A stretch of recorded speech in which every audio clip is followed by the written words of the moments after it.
run, but you sure can't hide. An eye for an eye, a tooth for a tooth, both for me, and I'll set you free. Rap on, brother, rap on. Well, the only person talking about love now, brother, is the preacher.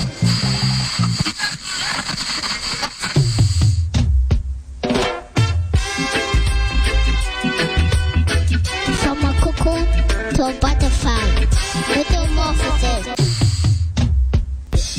There is a light far, far away, where there's no night there. People of the world into one vast organization to plant the banner of freedom on the great continent of Africa. If Europe is for Europeans, then Africa is for the black people of the world. Men and women as black as I am, and even more so, had believed themselves white under West Indian order of society. I was simply an impossible man to use openly the term Negro, yet everyone beneath its breath was calling the black man a nigger. I had to decide whether to please my friends and be one of the black whites of Jamaica and be reasonably prosperous, or come out openly and help improve and protect the integrity of the black millions and suffer. I decided to do the latter. There is no future for a people who deny their past. My foreparents, my grandparents, my mother and father did not suffer and die to give me an education to oppress, slight, or discourage my people. Whatsoever education I acquired out of their sacrifice of over 300 years, I shall use for the salvation of the 400 million Negroes of the world. And the day when I forsake my people, may God Almighty say there shall be no more life for you. I unequivocally rejected the racist assumptions of much white American Christianity, namely that God had created the black man inferior and that he had intended Negroes to be a servant class. He was of wood and drawers of water. I predicated my view of man and the doctrine of Imago Dei. All men regardless of color were created in the image of God.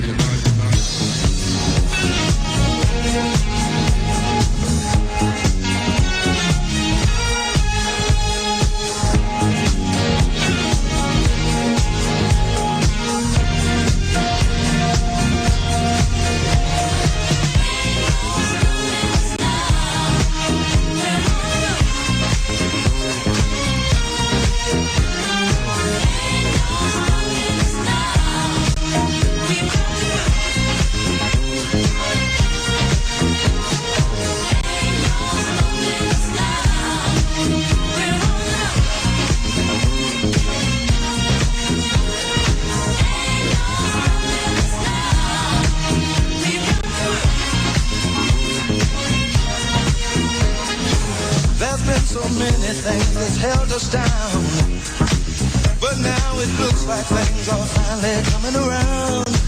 I know we've got a long, long way to go, and where we'll end up, I don't know. But we won't let nothing hold us back. We're putting ourselves together, we're polishing up our act. If you've never been held down before, I know you refuse to be held down anymore. Don't you let nothing stand in your way. I want you to listen to every word I say, every word I say. Ain't no stopping us now. We're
from a cocoon into a caterpillar, from a caterpillar to a butterfly. The metamorphosis is here, it's live. Metamorphosis.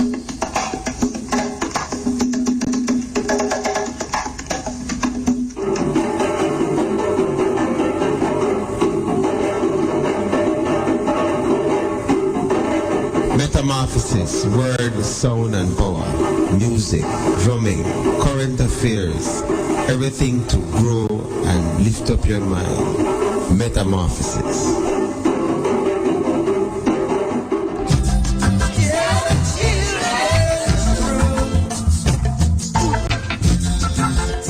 Metamorphosis, creating beauty and stimulating change from a constant supply of relevant knowledge and information.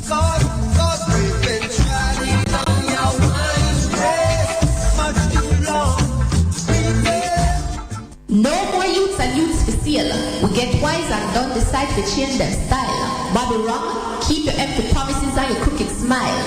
Metamorphosis, come with your thoughts, change your way of thinking. Metamorphosis, the change begins with you. Men apartheid, black men of Ethiopia, Timbuktu, Alexandria gave the light of civilization to this world.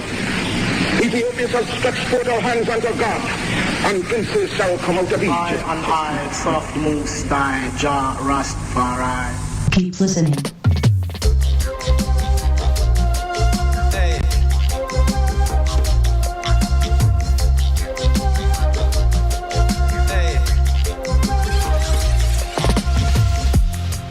Watch no face, beg no more pardon. Enough drugs, money they a cherry garden. Enough individual society applauding. You can ask anybody where them get them starting.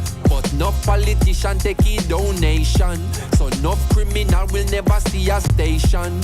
Never see a cell, not even a courthouse. But every Sunday we see them take a boat out. North Coast Resort and car dealership. The construction company, them just don't legit. Usually wash the money, turn it round and hide it. When they kick back them come in, the government delighted. So police cancel operation, cause no real bad man a go station. Now if you check the situation, a blood money running nation. Come take a look in a Jamaica. Injustice in the place now. If what you see no really face you, then you are the problem what we face now. Was about to buy a next 16, no. Maybe then I never have to be a prisoner. Maybe then I coulda not turned in my firearm. Police couldn't come remand, come me like me run an army. Was about to be a politician too.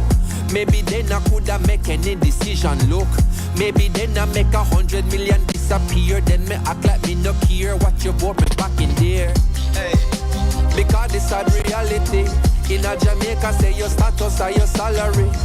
Man, the road I carry one whole heap of felony, but them have a family, a boost up in economy. So, police cancel operation. Metamorphosis. No real bad man a go station. Now if you check the situation, a blood money running nation. Come take a look in a Jamaica. Injustice in the place now. If what you see no really face you, then you are the it's out of many, but a one set of people feeling it. How that real society you agree to this. Things are revealed, the garbage, the machine spit. No smoke screen, a river and no conceal it. Now the system failing, the gap a get wider. A matter of time before a total divide, yeah. You cross the line, man, draw quick to remind you. If you build it on crime, then crime will have to find you. And that's how it's been always. That not frustrate you like it do to me. How much dead baby they over Jubilee? How much youths did 10 when them running at Tivoli? Now them 16 hard fry head fricassee. So police cancel up our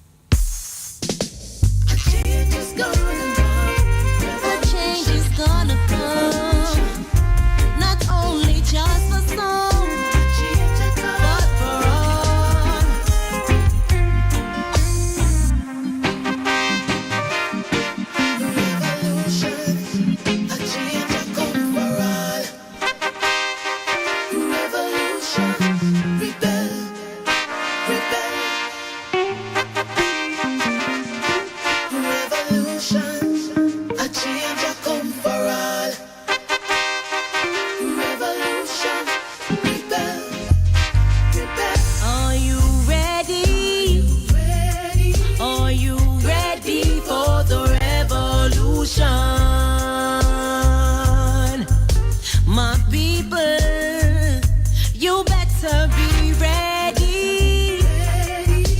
Get ready for the time has now come. Can you feel it? The greatest weapon in our oppressed mind in the hands of this oppressor. Injustice we face, still label the aggressor. Say our children in a system that will not treat no better than Marcus, Martin, Malcolm, no Mandela. Liberation will come when we stand together as one. Even when they say that it can't be. Pull it up. Change is gonna come. A change is gonna come. Not only just for some, but for all. Are you ready? Are you ready for the metamorphosis?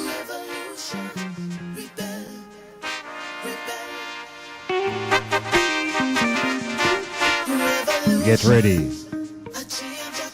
for the revolution.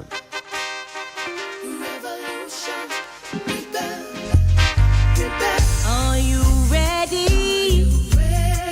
Are you ready for the revolution? My people, you better be ready. Get ready for the time has now come. Does hell really exist? Does heaven really exist? Are you ready for the revolution? Label the aggressor.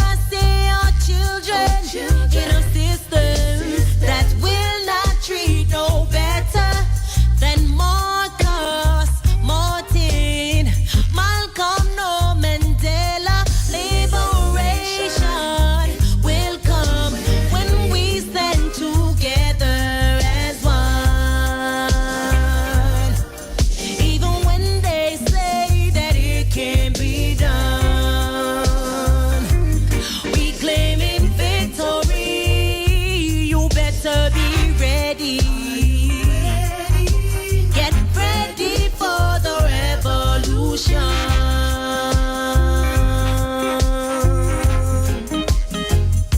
You better get ready. Get ready for the time has now come. Can you feel it? The people have the power to redeem this world if they so choose. No longer will we suffer. No longer will we be used. I seen for generations indoctrinated with. All praise unto the Most High. His last year. Rastafari. Abolish slavery right now. Pharaoh let my children go. Hey.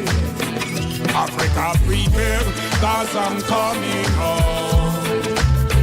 Black man prepare, cause we going home. Africa prepare, I and I coming home. People prepare, cause we are going home. The joy you bring you, my song I sing you, the fire within you, the struggle continue, let's just begin you. We got to win you, the prosecute and trim you, still praise the king you. Got to be bold and brave, they call you, settle us, they call you. Peace, babe, now look at you, with the length of days, give praise, fire off the blaze. Africa prepare, cause I'm coming home. Black man prepare, cause we going home. Africa prepare, I and I coming home. People prepare, cause we are going home. Metamorphosis. Styles FM. Hail ones and ones. Metamorphosis live. I am your host. I'm Dr. Iman Blak. Taking you through the paces, facing the changes. Easter.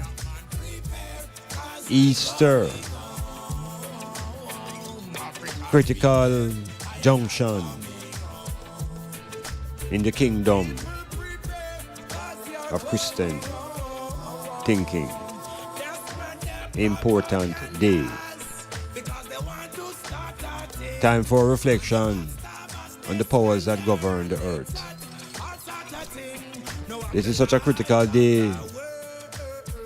It forces one to reflect on the history of this day and also to reflect on the organization that promotes this day.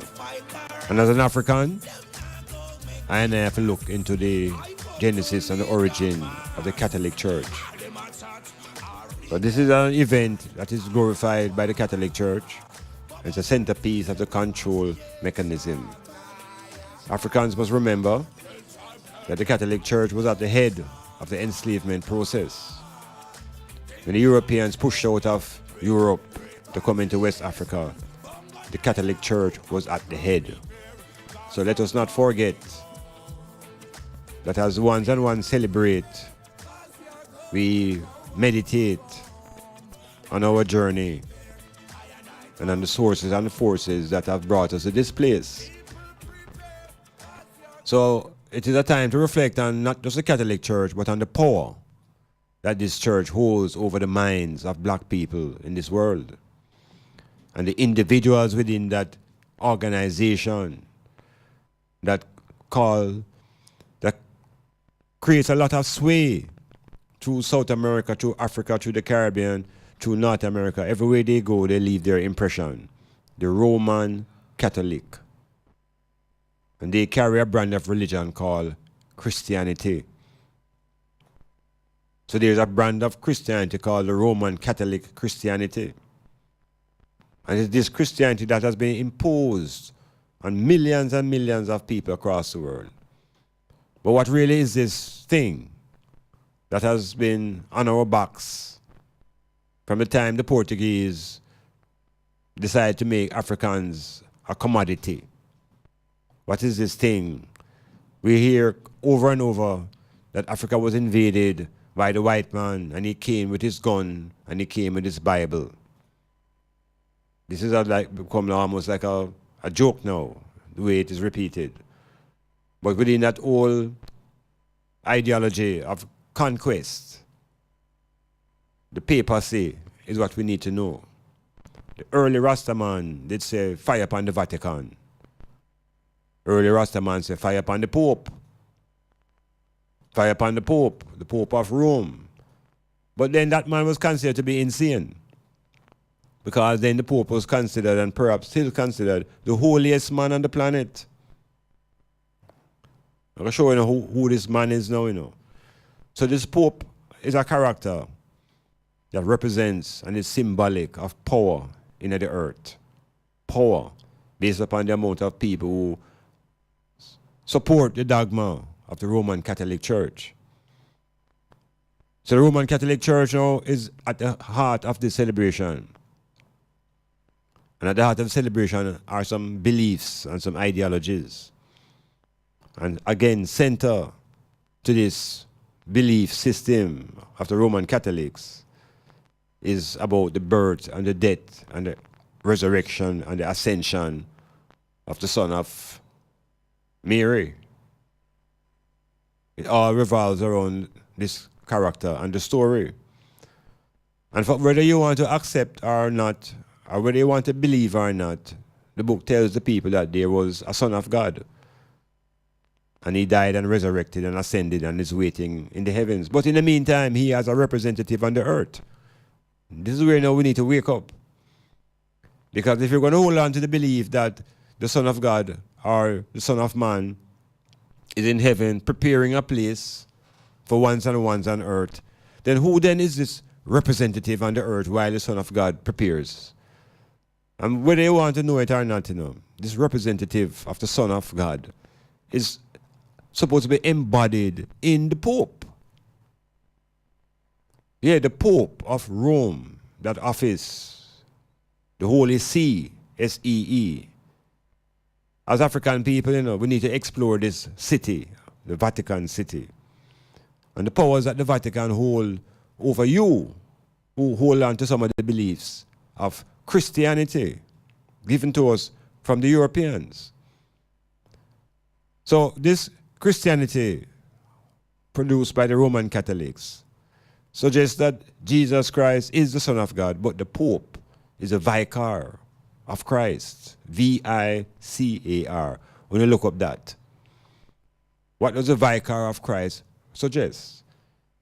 And if that is the case, the words of the Pope coming directly from the Christ, from the God. So the Catholic Church have organized a hierarchy that leads from God to the Son to the Pope. The office of the Pope. So we have to check out now as we celebrate Easter where and how this thing really functions. And who is the Pope. Because guess what? The Pope of today's world is uttering some statements that is causing great confusion in the earth. This Pope here now called Francis has declared that there is no hell. No, I'm not telling you that out of myself now, I tell you now what the vicar of Jesus Christ now is saying. He also is uttering remarks that the souls of sinners simply vanish after their death. And we're not subject to any eternity of punishment. So what is the Pope saying to the people of the world? And whose message is he carrying? And is there any reality to what the Pope is saying? That there is no hell. Because, African people, we have been programmed to fear hell. We have been conditioned to live our lives to avoid going to hell and to preserve our souls. Now I hear a soul can all vanish.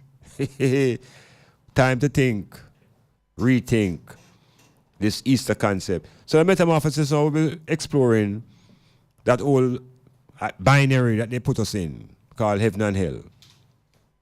The Catholic Church, of course, has a middle ground, a place that them call limbo.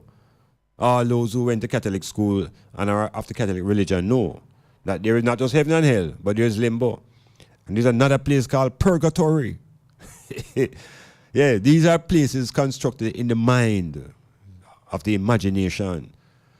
So that at the very, very top is heaven. At the very, very bottom is hell. And in between, you have purgatory and limbo. And all kind of things go on in there for souls. Who can document these things? We're not sure. So we're going to look into the whole idea of heaven and hell. These two ideas that haunt black people and terrify us by day and by night. And we do things to save our souls from hell. And sometimes the very same things we're doing is what taking us into heaven where everybody can hold. So we're going to look into heaven and hell as a complex idea and the forces that govern. I also want to journey into the world of sports and to examine the power generated by athletics and football and the conflict of international nations when things happen in the world of sport. So I want to look specifically now at the world of cricket with the ball tampering issue in Australia, what it means for cricket, what it means for games, what it means for morality and leadership. And we want to look at FIFA and the World Cup in Russia, what it means for the politics of the world. The Russians are now under scrutiny. They are now being accused by the West of poisoning 2 former agents. A lot of diplomats are being withdrawn from various places, taking their diplomats out of Russia. Russia is responding alike. And so there's a tension building. And I am of the view that the World Cup in Russia will be influenced in a very significant way. So we're looking into those possibilities the possibility of racism being a prominent force at this World Cup. And there's another thing I also want to raise up before we come out of the program, before it ends tonight. I want to talk about Usain Bolt and his attempt to play international club soccer in Germany. And a suggestion from a friend of mine, Dr. Azar, that Bolt should perhaps develop a league for himself, finance his own league, and bring in his own players. Is that an alternative? Should he try to make a club side, or should he form a league of professional players and insert himself? These are objects of thought. I'm thinking it through. So Metamorphosis, we dial, and we gather ones and ones, and we welcome all new listeners, welcome those who are on the journey in the moment, transforming themselves from slaves to masters of their own destiny. Metamorphosis.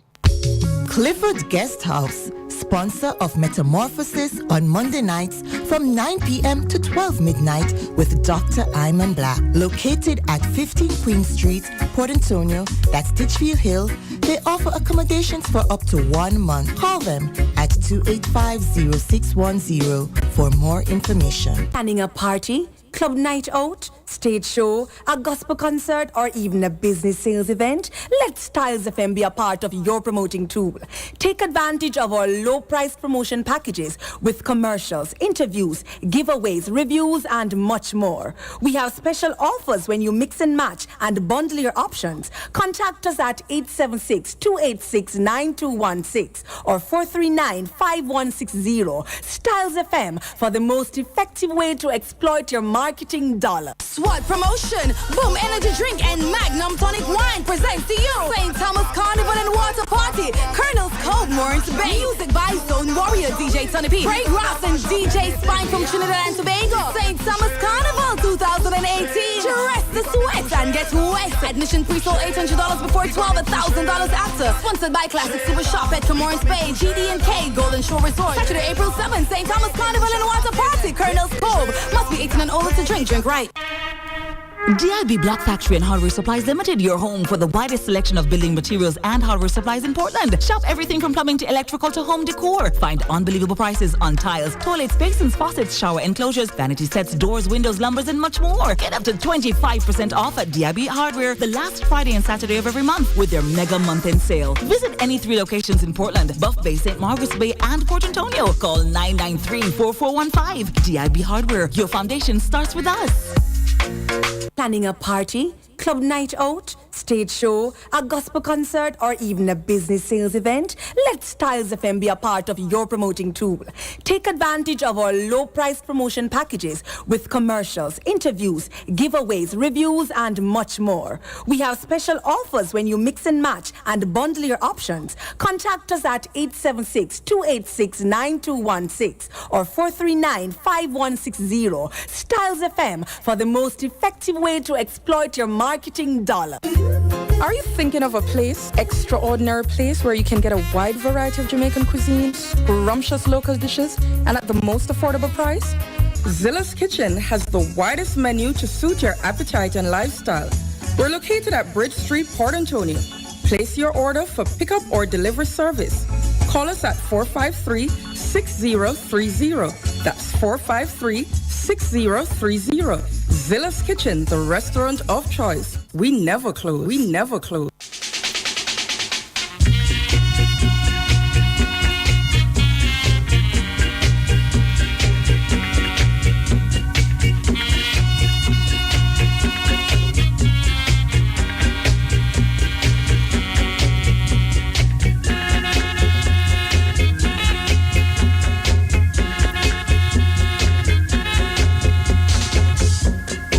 Shall not enter.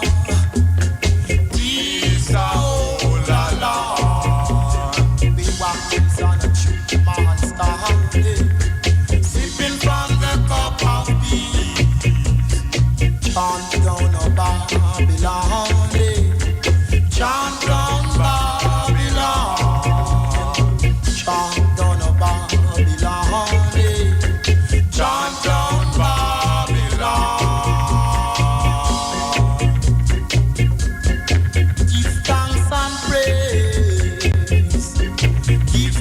and praise. Give thanks and praise. Give thanks and praise to the whole man of creation.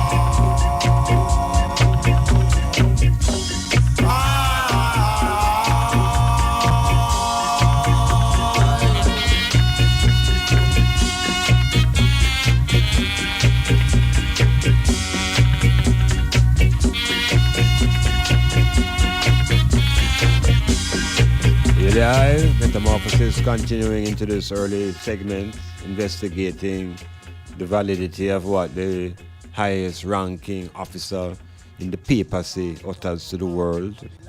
The highest ranking officer in the Catholic Christendom is the Pope.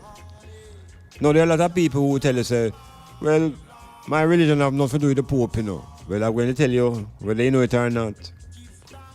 I might say, oh, I'm a Catholic, you know. He's a Pentecostal, he's a Baptist, and a Church of God. And them call a string of denominations at you. But guess what happened now? You see the overarching powers of these religious groups, the head cook is the Catholic Church. Yes, from the days of the Roman Empire, the Roman Catholic Church. And it's them who come with the Bible as the book and the word. The Roman Catholic Church. Let us not forget it. That's why ancient Rastaman used to put fire upon Rome. Man never used to worry about Babylon. Man used to burn Rome. Because Rome was the center of the control.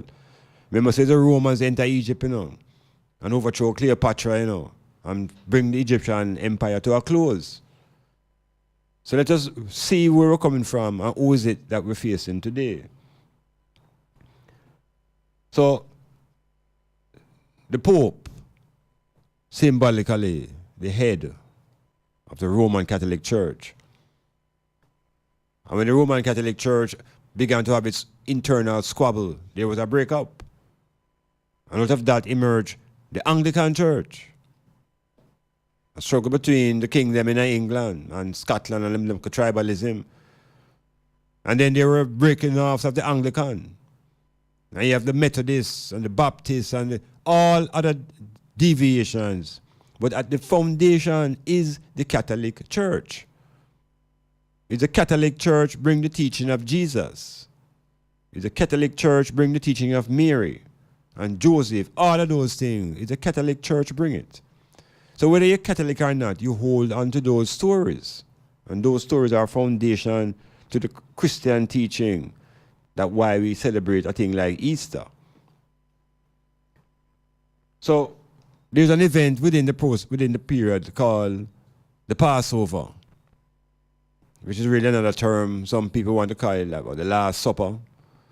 But if you check what that symbolizes, you know, and you check African history, there's a serious conflict in reality, because the Bible story now tells you about the people who must put blood on them door, that when the angel of death passed in, and guess who the angel of death trying to kill? All African firstborn. You ever seen anything like that? There's no time in the history of Egypt where any firstborns were killed in a mass group. That is not reality. That's not African history. That is Bible story. And what a cruel and evil God that would wipe out all firstborn males of a society. That is brutal. That is bordering on genocide. Are these things real? Not in African history. So there's no time in Egyptian history when this event has ever taken place. But it is recorded as stories in the King James Version of reality. And so from those type of events, when we internalize it, we find ways to glorify the Savior. And people who are oppressed desire a Savior. The Savior concept now is a crucial ideology. The Hebrews were enslaved, and the Hebrews needed salvation. And the salvation they got came from within their ranks. Out of that salvation came forth a Messiah, a Savior for them, which is good.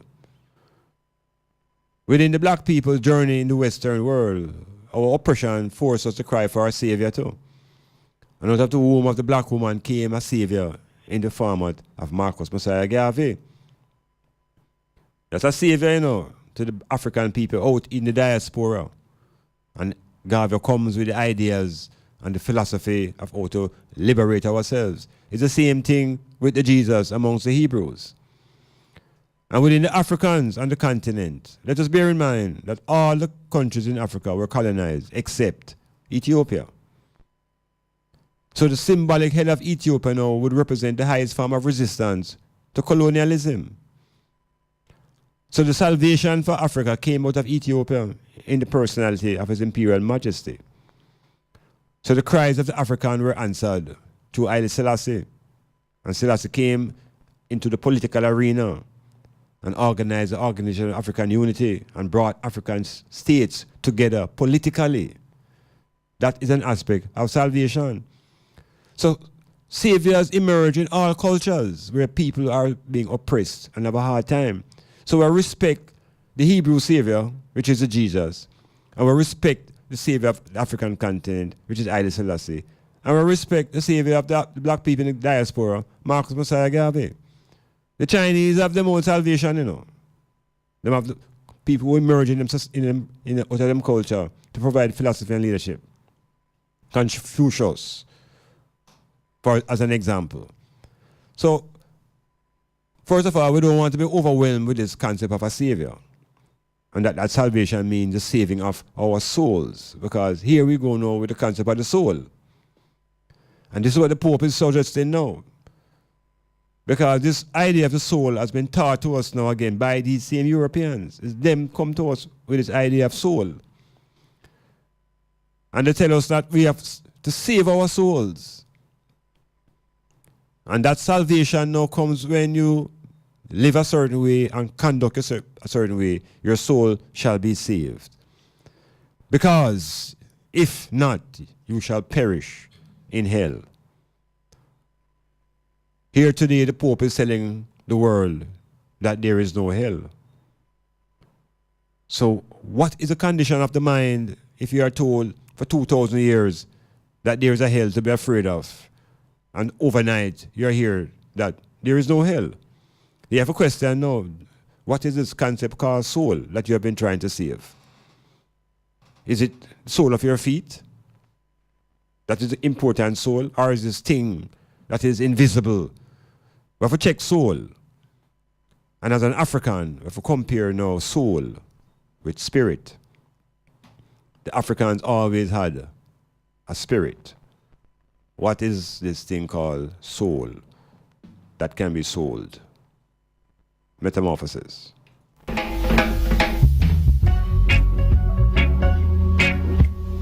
road is so foggy, foggy. The road is so foggy, foggy. My way is long, but the road is foggy, foggy. My way is long, so long, but the road is foggy, foggy. It never swell, my heart never lit, I never have no fear, I'm with it. My head never swell, my heart never lit, I never have no fear, I'm with it. Though the road is so foggy, foggy, yeah, can hardly see. Jaja is my eyesight, be with I, be with I.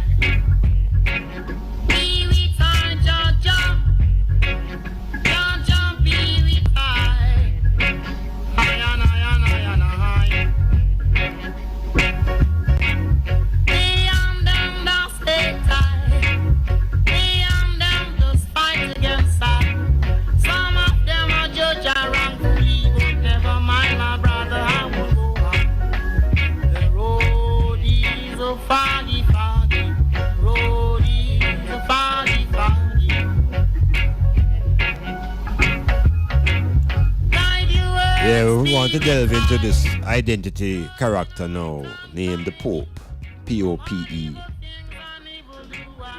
It's an office that we need to know more about, because the forces that rule are not just economic and political.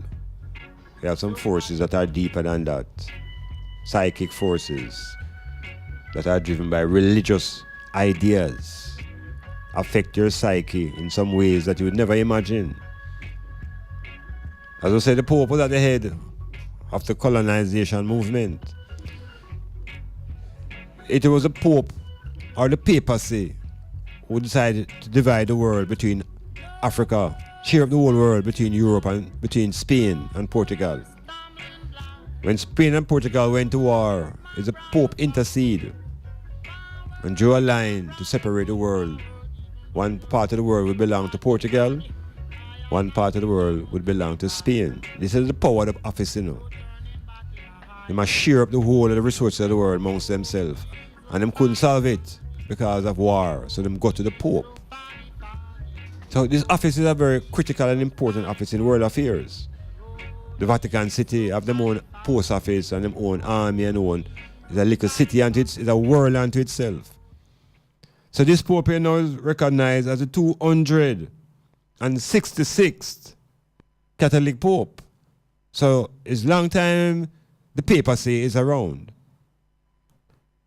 And this is the first Pope to be born outside of Europe.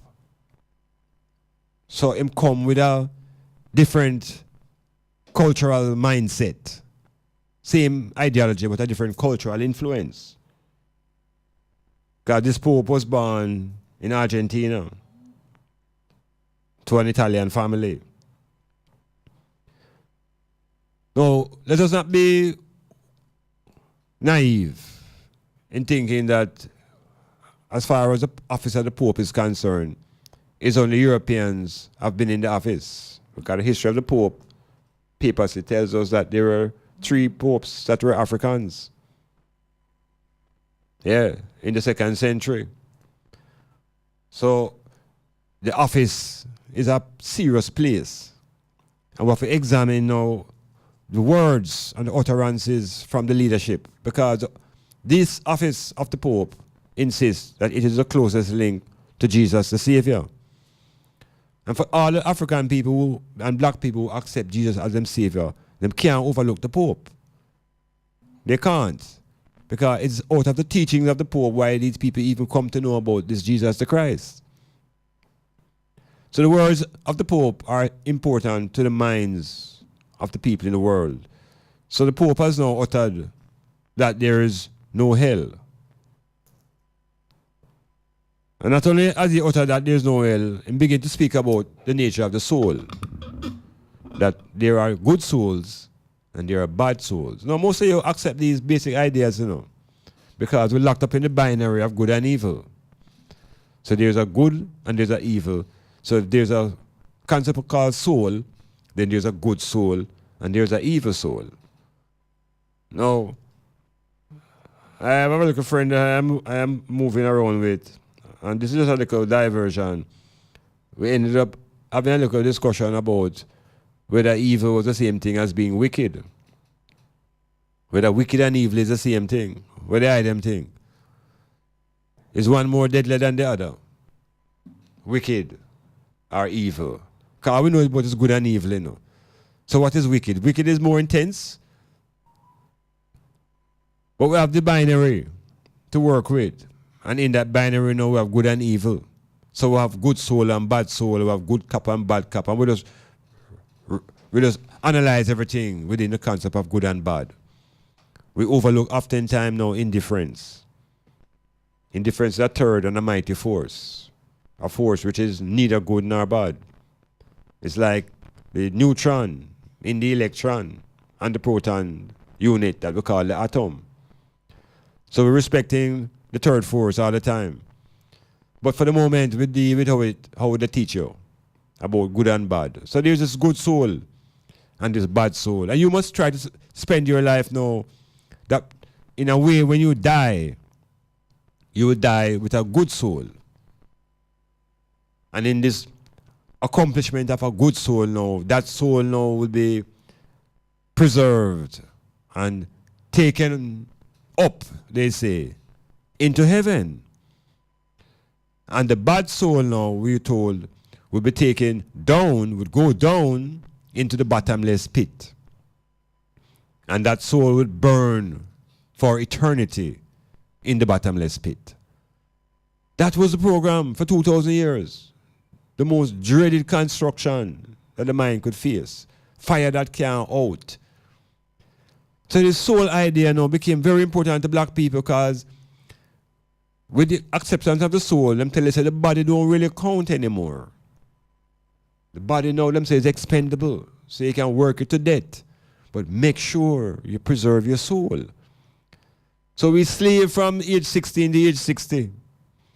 And then now we start concerned about our soul when our body don't wear out.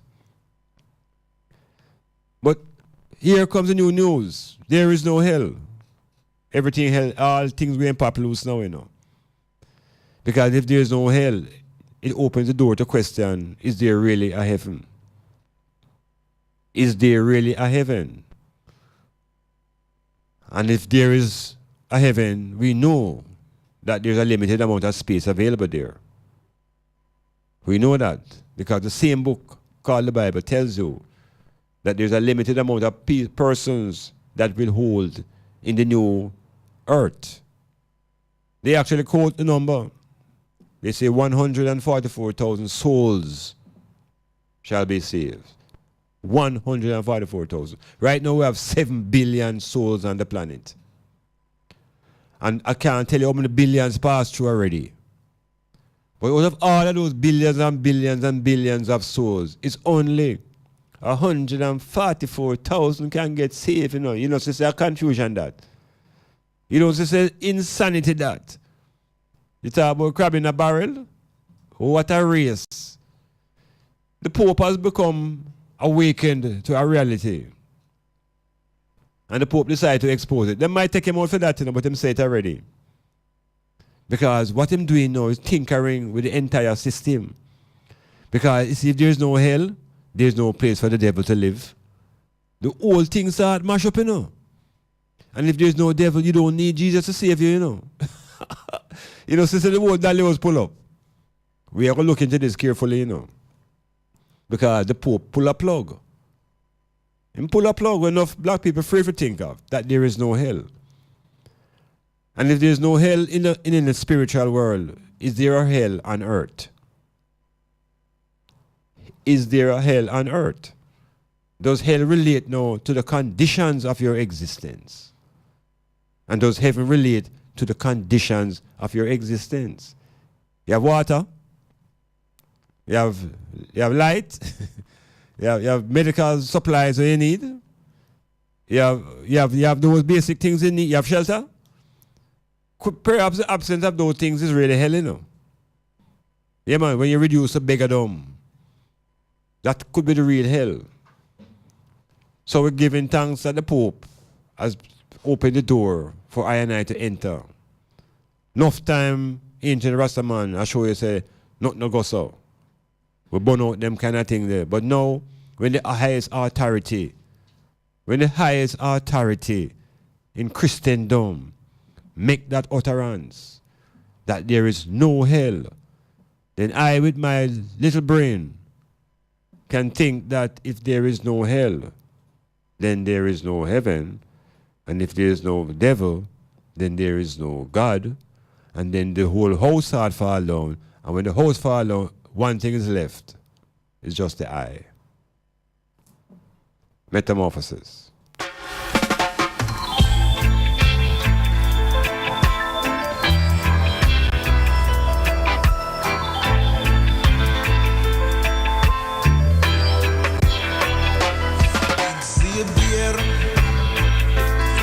Jah be praised. The goose and the ghost, let Jah be praised. The Daniel Lamb, let Jah be praised. Let him be praised. Let him be praised. You better let him be praised.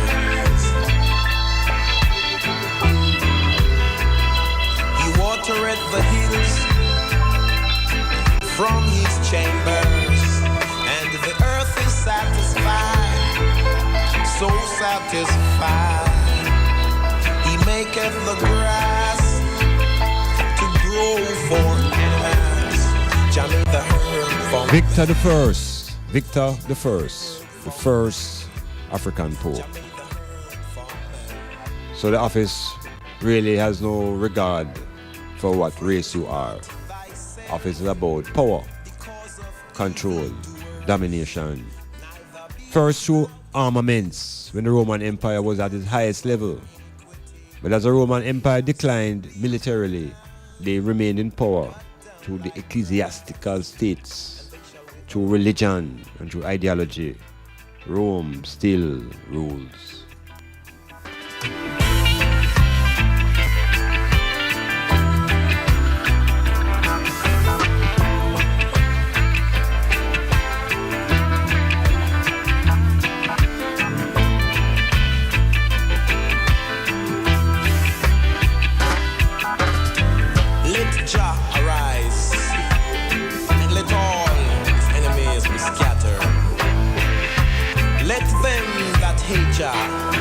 Now scatter, shatter, batter, and flatter.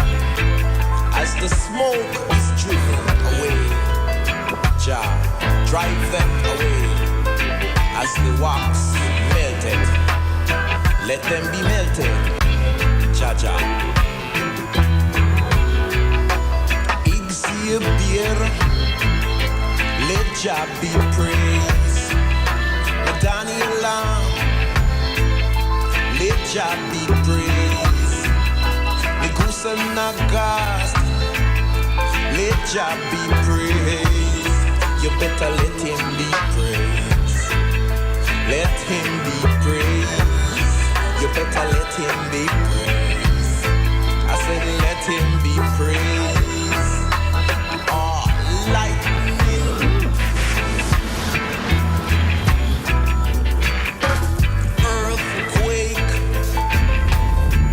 The Pope, also known as the Supreme Pontiff, is the Bishop of Rome, and therefore is the ex-official leader of the worldwide Catholic Church. He has the title the Vicar of Christ, which is the earthly representative of Christ. So you better know where you deal with those who celebrate in Easter and the birth and death and resurrection and ascension of Christ. Because if Christ is waiting at the heavens, then who is this vicar and representative of that Christ on earth? Is it really the Pope? Check it out. You could be a dope.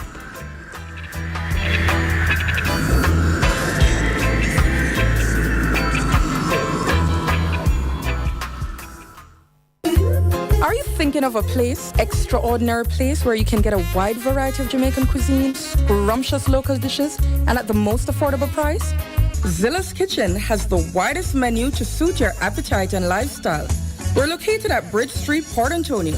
Place your order for pickup or delivery service. Call us at 453-6030. That's 453-6030. Zilla's Kitchen, the restaurant of choice. We never close. We never close. On Saturday, April 14th, Oasis Sports Bar in Hope Baytown Square presents their first anniversary. Musical entertainment by Big of Five. Admission is free. Complimentary shots. Lock the date. April 14th. Oasis Sports Bar. Hope Baytown Square. Get there. This event is endorsed by Styles 96 FM. It's Wow Factor Tuesdays with Chungy and Shelly. Every Tuesday from 9 a.m. to 1 p.m. It's entertainment and interaction at its best. With features like the Share to Care segment, the Uprising 10 Countdown, and the ever-controversial Love Break. Yes, it's the Wow Factor. Your Tuesday mornings will never be the same again. Wow Factor Tuesdays is sponsored by Wholesale Photo Lab Studio and DocuCenter and Bobby's Cafe Bar and Grill. Remember Styles FM on social media. View us on YouTube, Styles FM Radio. Follow us on Instagram at Styles FM. Like us on Twitter at Styles FM 961. Become a fan on Facebook, Styles FM 96.1. Clifford Guest House, sponsor of Metamorphosis on Monday nights from 9 p.m. to 12 midnight with Dr. Iman Blak. Located at 15 Queen Street, Port Antonio, that's Titchfield Hill, they offer accommodations for up to 1 month. Call them at 285-0610 for more information.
Yes, Metamorphosis continuing to look into this office of might and power in the earth. Africans have been conditioned to seek for spiritual powers and ignore economic and political power. But we have done that at our own expense.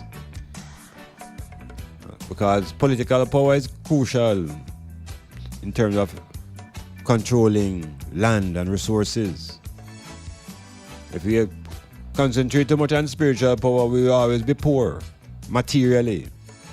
And to be materially poor is a bitch, and is a drudgery. It brings a lot of pain and suffering and a tormenting now of the same soul. Yes, you are tormented. So we're looking again a little bit now at what the Pope and the office represent, and the significance of a relationship between the Pope and slavery of African people. The Pope have the power to issue what is called a papal bull.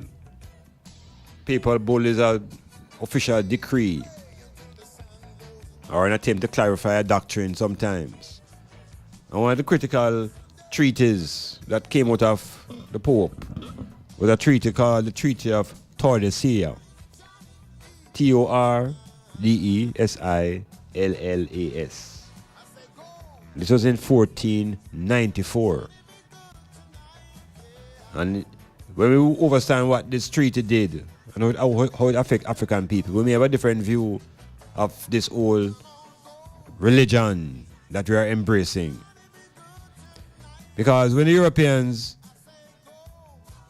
sailed out of Europe and came out of the caves and realized the world had populations of millions of people who were all melanin people, when them sailed out and buck up the people, they came with ideas of conquest and domination in their mentalities. They didn't sail out with the idea to become friendly with persons and cultures that they would meet. It was all about domination, extermination, cultural appropriation. Everything that was destructive came with these people. So such warlike behavior they carried out, that in conquering and fighting for the world, they end up warring with each other to an extent that they realize that it's becoming destructive amongst them own selves. So to cut it short, they had to be a referee. And the major players were Spain and Portugal. They were dominant on the seas. They had the conquistadors, the man who we were given to us as heroes. You know, the man who sailed out into West Africa and became heroes. These colonizers. We know them as Francis Drake and these guys.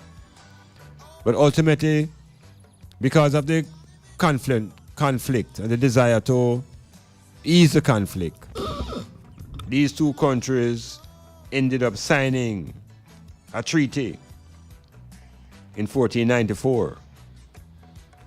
And this treaty divided what is called the newly discovered countries outside of Europe.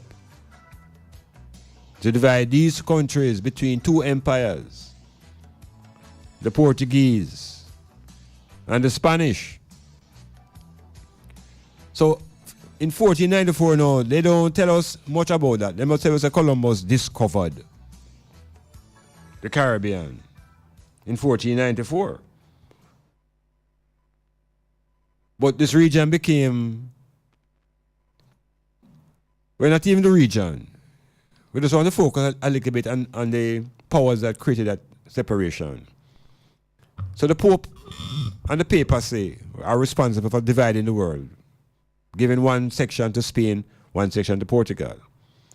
Now, in 1884-85, the Europeans came together at a conference and they decided to share up the world again amongst themselves. They call this one now the Berlin Conference.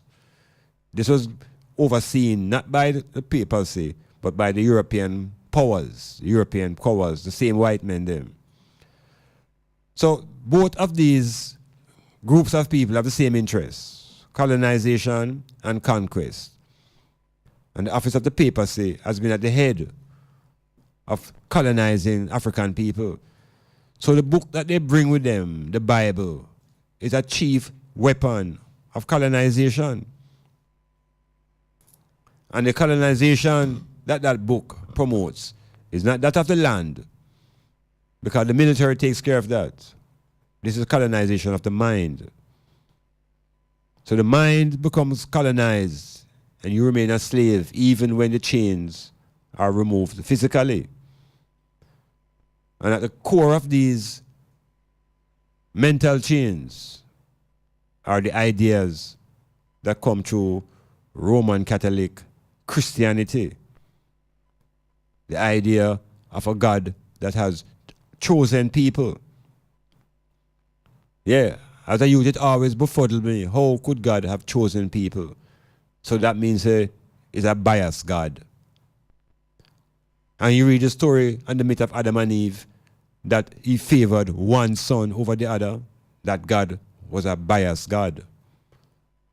So it is that Lord God now that Africans have committed themselves to. And that is the concept now that we must free ourselves from. And the Pope is a good way to investigate that Lord God. Because it is that Lord God that's supposed to be the ruler now of the place called heaven. So before you get there now, heaven have a biased leader. Before you get there, there's discrimination based upon race and perhaps gender, because within the construct of the Bible, women them don't get no precedence, no place. So the question comes then, what is this heaven now that I and I have always been pursuing? What is this concept called heaven? And why it has to be after earth? Why is it we're not viewing Africa as the core of heaven? Why are we not looking at the land and the resources and the things that can make us live in a heavenly condition? We were once in that state, before the invasion of the Arabs and before the invasion of the Europeans. But we have lost our consciousness. Much of our consciousness now is focused not on the earth, but in a distant place in the future that exists in some faraway galaxy. They call it heaven. And it is a place of refuge for those who are afraid of going to hell. But if there is no hell, we need to focus on earth. Metamorphosis.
And shine, we need to do that with knowledge and to escape superstitions and fears.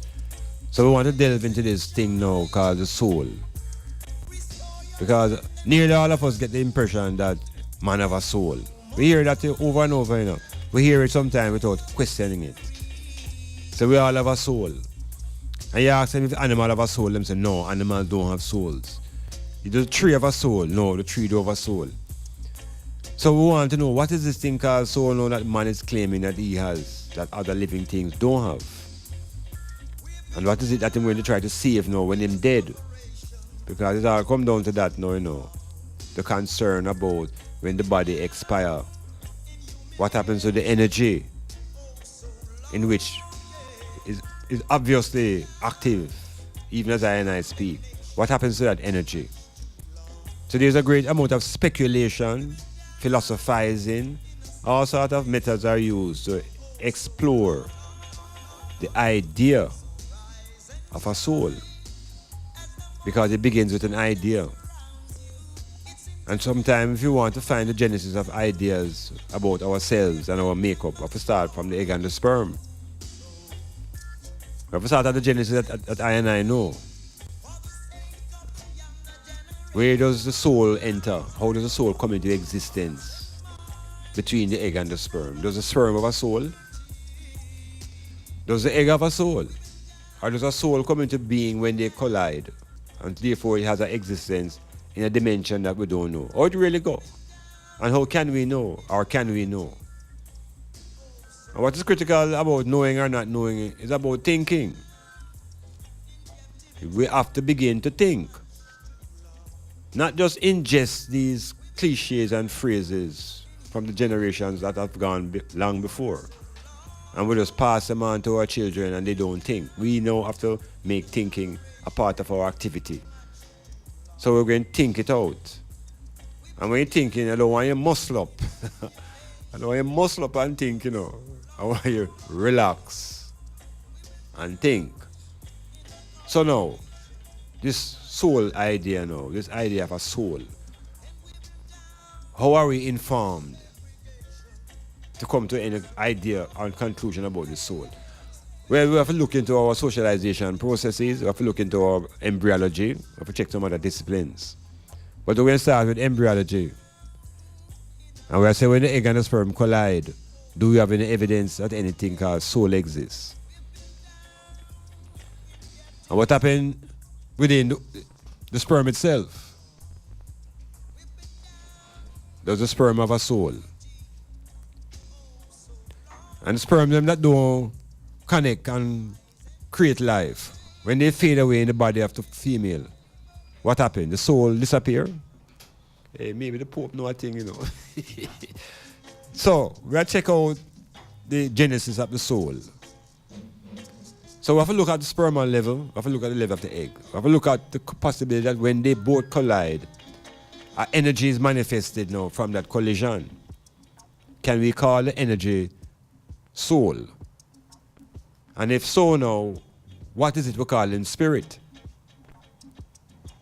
What then would we call spirit? So we can see these two terms already now come to fore, you know. Soul and spirit. And it don't done yet because them tell you say you must use your mind. So you see ultimately now you have to identify what is this thing now called mind. So we have soul, spirit and mind. And then the Rastaman tell you about I. So, with those four things, are any of those things tangible? Are any of those concepts tangible? I mean, you can't touch it, feel it, and smell it, or taste it. Any of those four concepts? I, the soul, the mind, or the spirit. All right?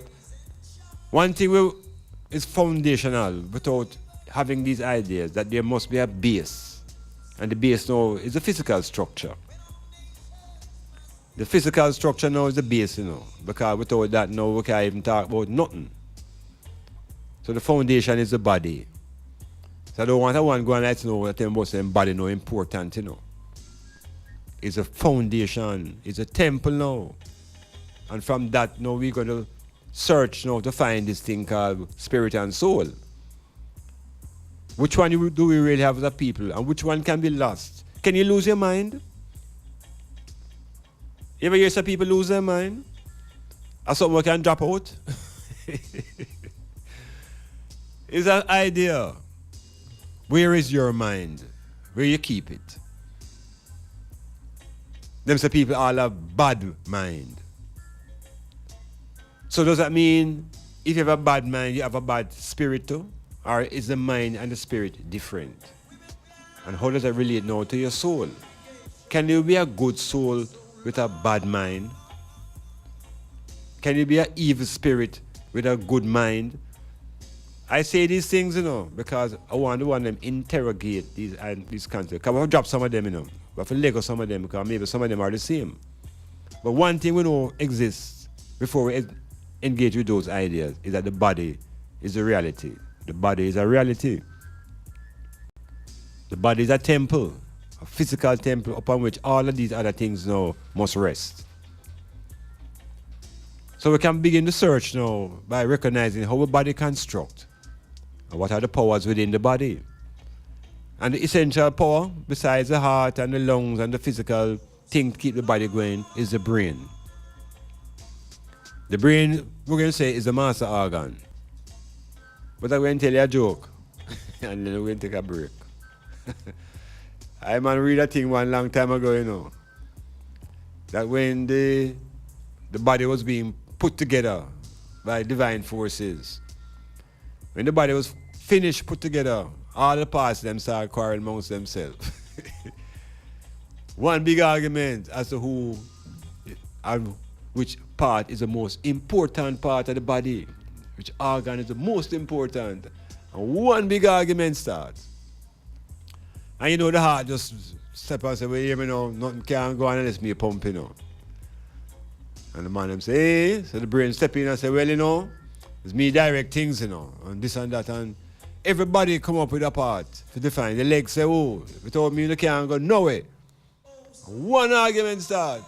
All of a sudden, the anus, you know what the anus is? The anus apply for the job. And the rest of the body start laugh. Everybody start laugh. Every part start laugh. And the anus just get vexed and shut up. You see when them lock up, the eye them start get wobbly. The brain start get fuzzy.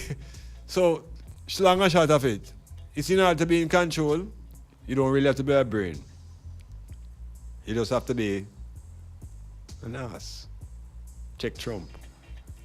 Metamorphosis.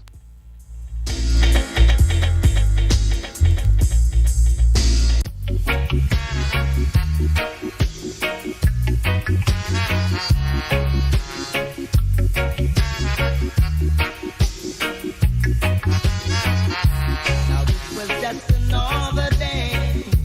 Ooh-wee. Say don't feel I look in your eyes. I didn't think until I felt the good touch of your hand. And from within me, my glad heart began to sing. Sing a little song which says, don't let her go.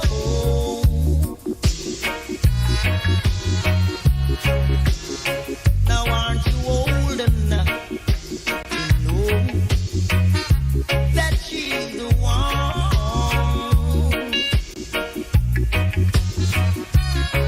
One in a million under the sun. So you don't even know her name. You wanna dance over again, over again and again and again, over again and again. 'Cause this was just another day. Ooh-wee, I don't want to be late, so I step up without a single word.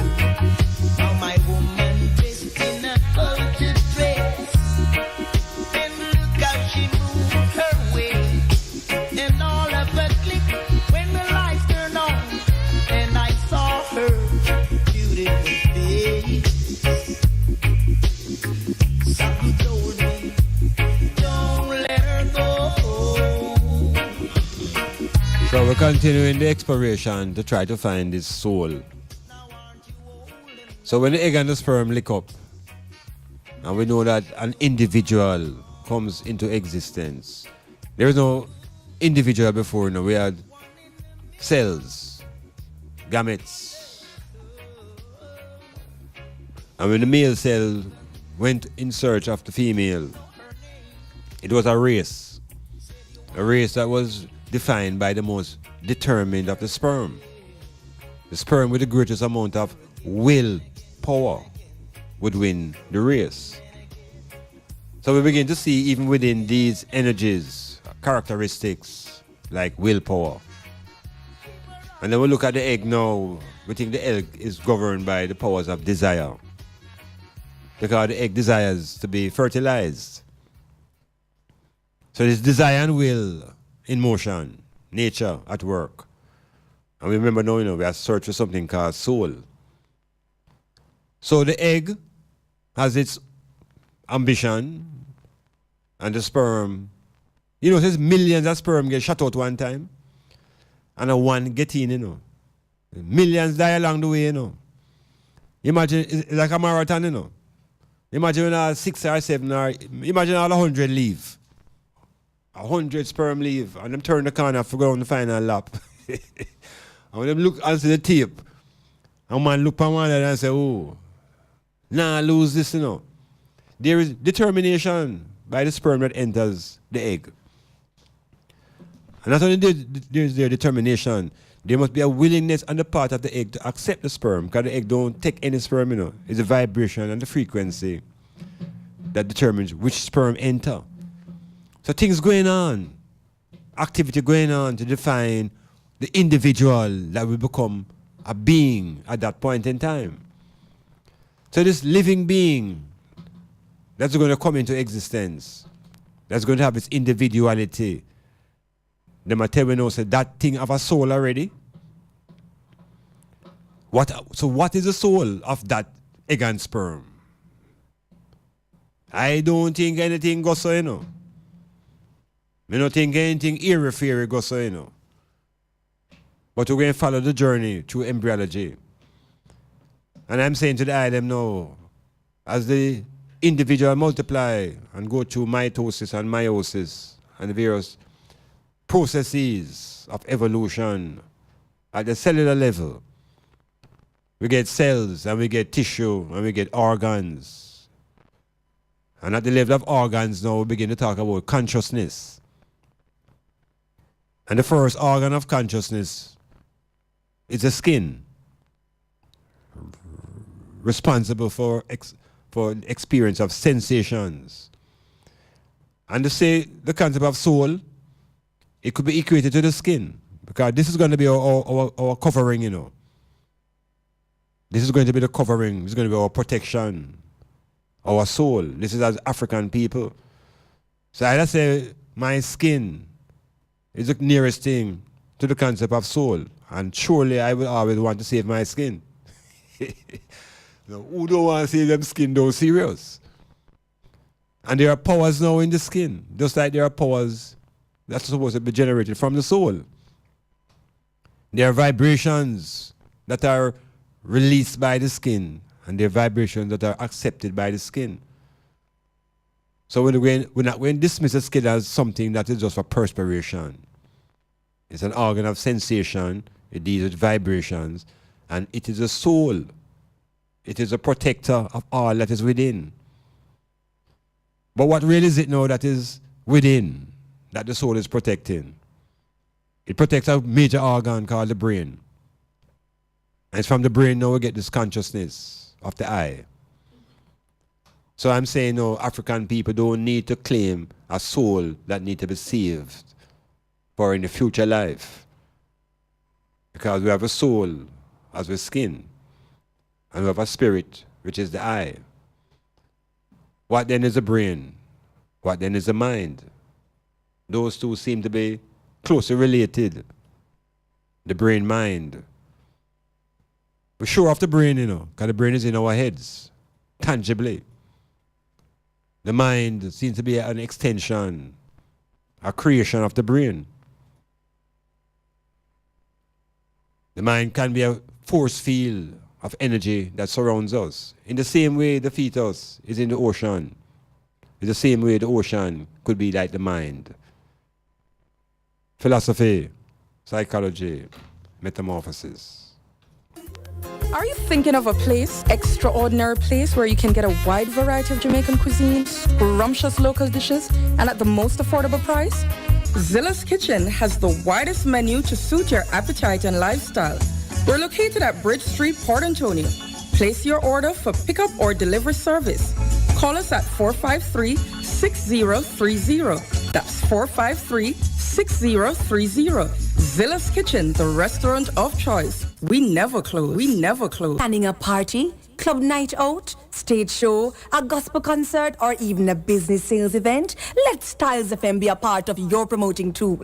Take advantage of our low-price promotion packages with commercials, interviews, giveaways, reviews, and much more. We have special offers when you mix and match and bundle your options. Contact us at 876-286-9216 or 439-5160. Styles FM for the most effective way to exploit your marketing dollar. Babes, just follow me now. Right over there, sir. Through that hole there. But babes, be careful if you go in. The place too dark. Just right over there, sir. Right over where the hole there. Aye, man, our mosquito bite me. Bills me no like come on them place after dark, you know. So wait, are they like a bat them afraid of? Come on, we almost reach. And them something I make can't bother with, you know. That's why we make sure walk with all my Bible. You think me gonna make rolling calf reach me like last year? But kiss my brown fall, how them people are, how the place is so crowded, how when them Fan Fusion Episode 5, Tipsy Islands, Saturday, July 7th, starting at 7 p.m. sharp at the Bayview Waterfront Property, Oysters Bay, Port Antonio. Be there. Who said that woman can done? And them said the woman don't come to done. This feeling is taking over me. I'm so excited. What? Feel the euphoria. Tuesdays from 5 to 9 p.m. with the Master Mixer Musical Maestro Digital Team. Giving a total satisfaction with melodies and memories by the score. With the widest selection of genres and hits. So you don't know that program you turn up, you know. So you know Patek's a full dance, the one you slap with. Digital and we are party, yeah we flawless. Euphoria the program every Tuesday. 5 to 9 every Tuesday. With the Musical Maestro Digital.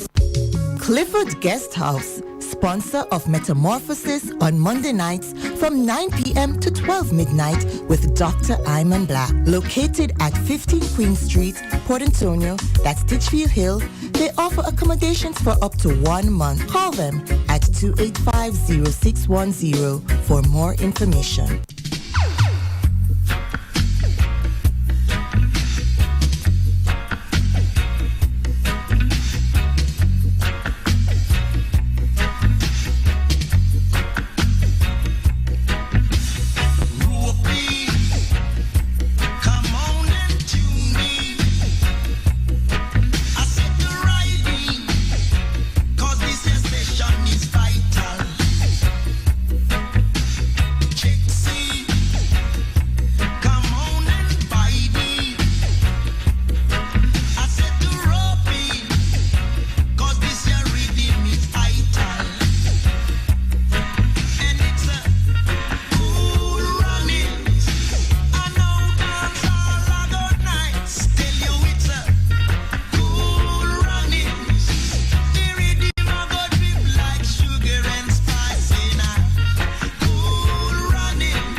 Roping and tuning to Metamorphosis. Cause this rhythm is vital. Check C. Come on and groove me. I said to roping. Cause this session is vital. Jambo, vipi, karibuni katika kipindi cha Doc Iman Blak. Kipindi chaitwa Metamorphosis. Jifundishe, elimika na mwelimike. That is a metamorphosis in Swahili. This thing is local.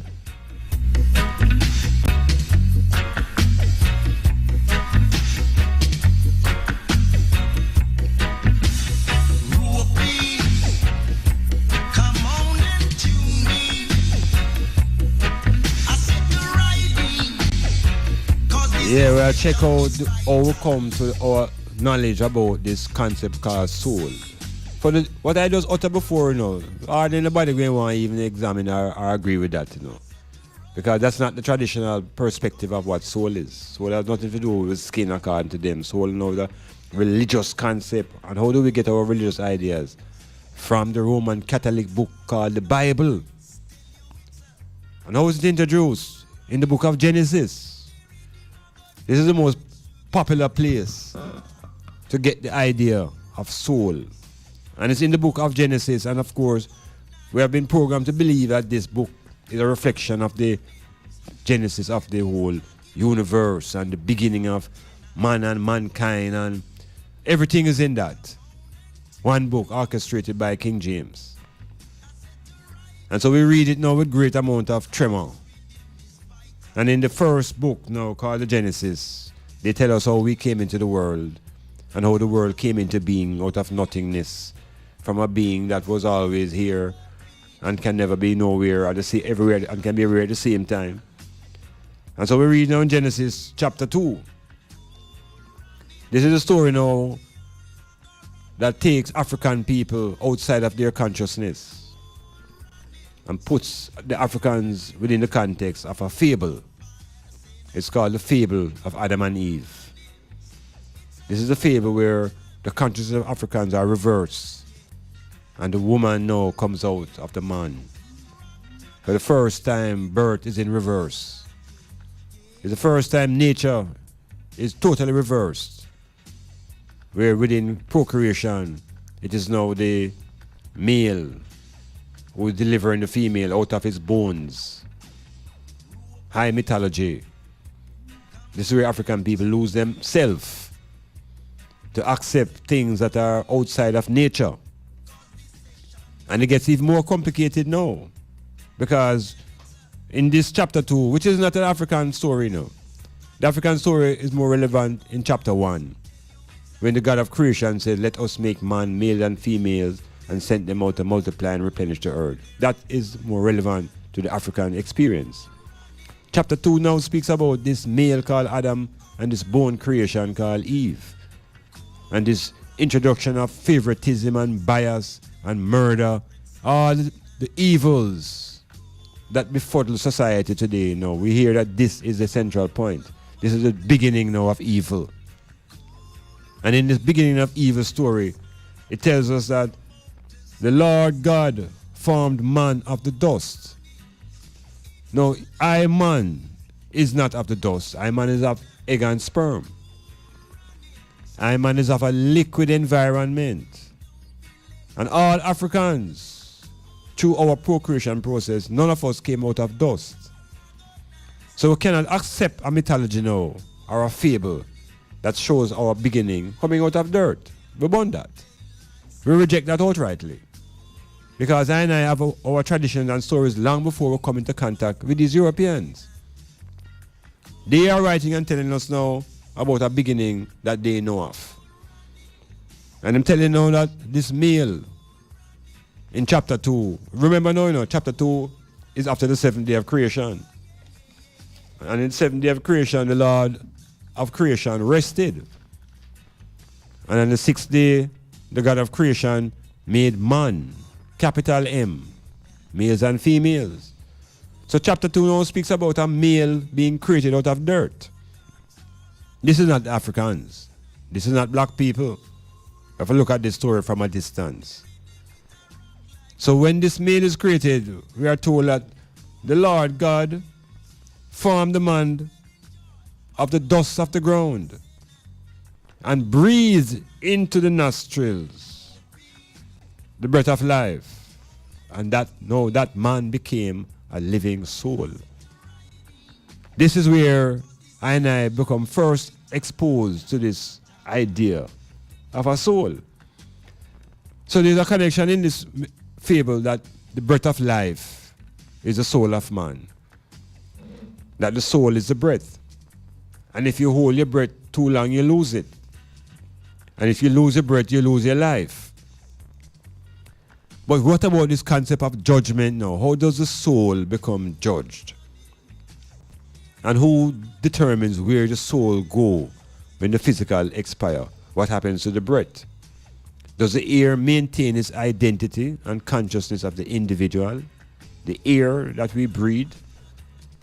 Can that be the soul? Because we hear now that there are some denominations who don't accept that man has a soul. But it is all coming from the original writings suggesting that man became a living soul. So how do we negotiate these ideas as African people? Because this living soul thing serious, Is it that the entire being is a living soul? Or is it that is the breath is the soul? And then what then do we speak about when we say the spirit? What then is the spirit of man? How can we talk about spirituality and spiritual warfare? What is the basis of the spirit of man? And at the end, as they call it, death, do these energies continue to exist? Is there a journey? Does your identity remain in place? Or is identity a social construct? Is identity constructed socially? And therefore, if it's a social construct, when the physical expire, wouldn't that identity also collapse? We are check out the soul thing, you know, because me is a man who don't sure about this soul to be saved. I tell you, it's money I want to save. So, we are check ourselves. Because ultimately, we are responsible for our own existence. And if we don't have any soul that can perish, then we have to let go that struggle and more move towards claiming that is what is more positive within ourselves, which is the I. And the I exists because the brain exists.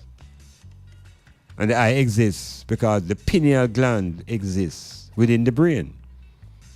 And the pineal gland is the seat of consciousness. René Descartes called it the soul of man, the seat of the soul. So perhaps we have to reflect on how I and I is constructed and put the things in perspective. There's nothing to save outside of the I. And the I is infinite. The I is eternal. The I is consciousness. And there's no beginning and there's no end to consciousness. Like energy. Cannot be created, cannot be destroyed, only transformed. And within the I, the transformation is generational. So we focus on the now, taking care of self and family. Metamorphosis.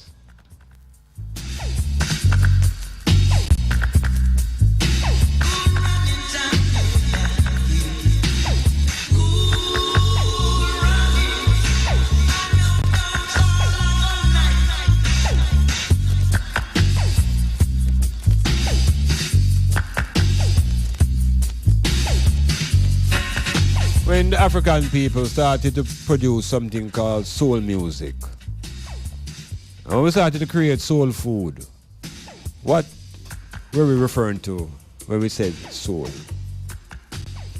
What was the essence of the food? What was the essence of the music? Even the style of hair, we once had a soul.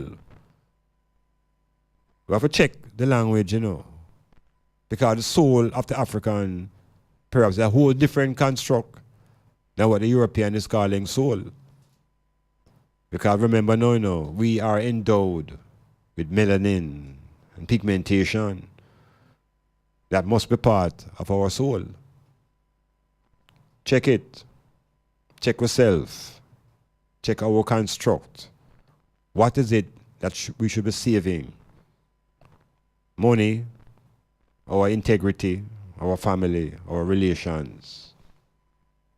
Presently, this salvation of the soul within the religious world is a way to take away the people's money. You have to pay to be saved. And imagine you can only be saved through one name. That's what you call a monopoly on the soul. So all people who have souls and don't know Jesus, sorry for no. That them I tell you, you know. That them I tell you. Make you check yourself. Seriously.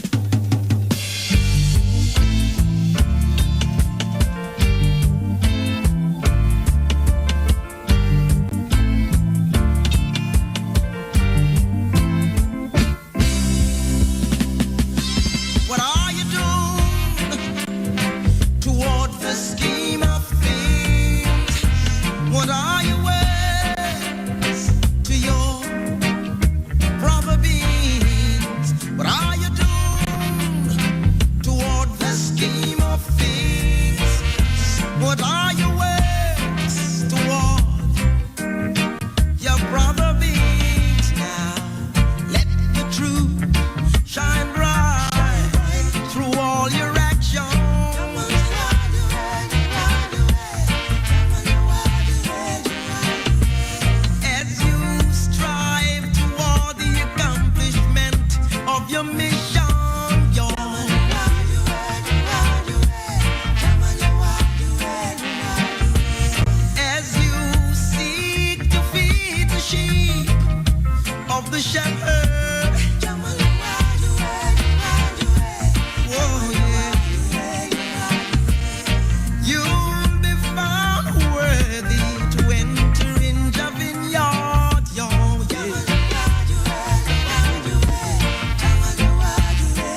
Yes, the whole world suffering from illusions.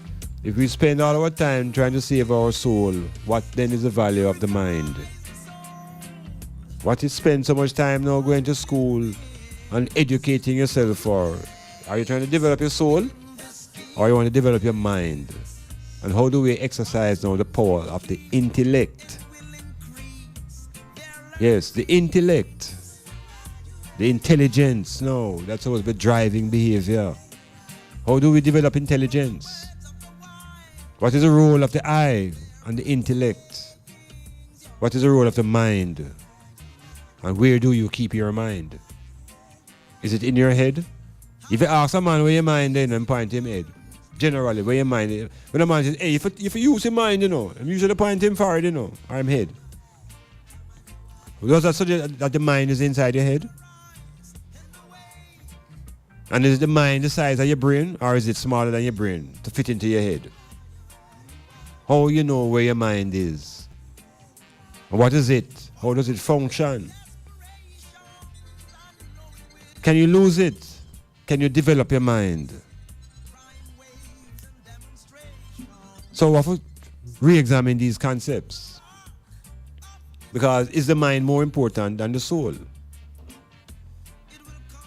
How does the mind relate to your thinking?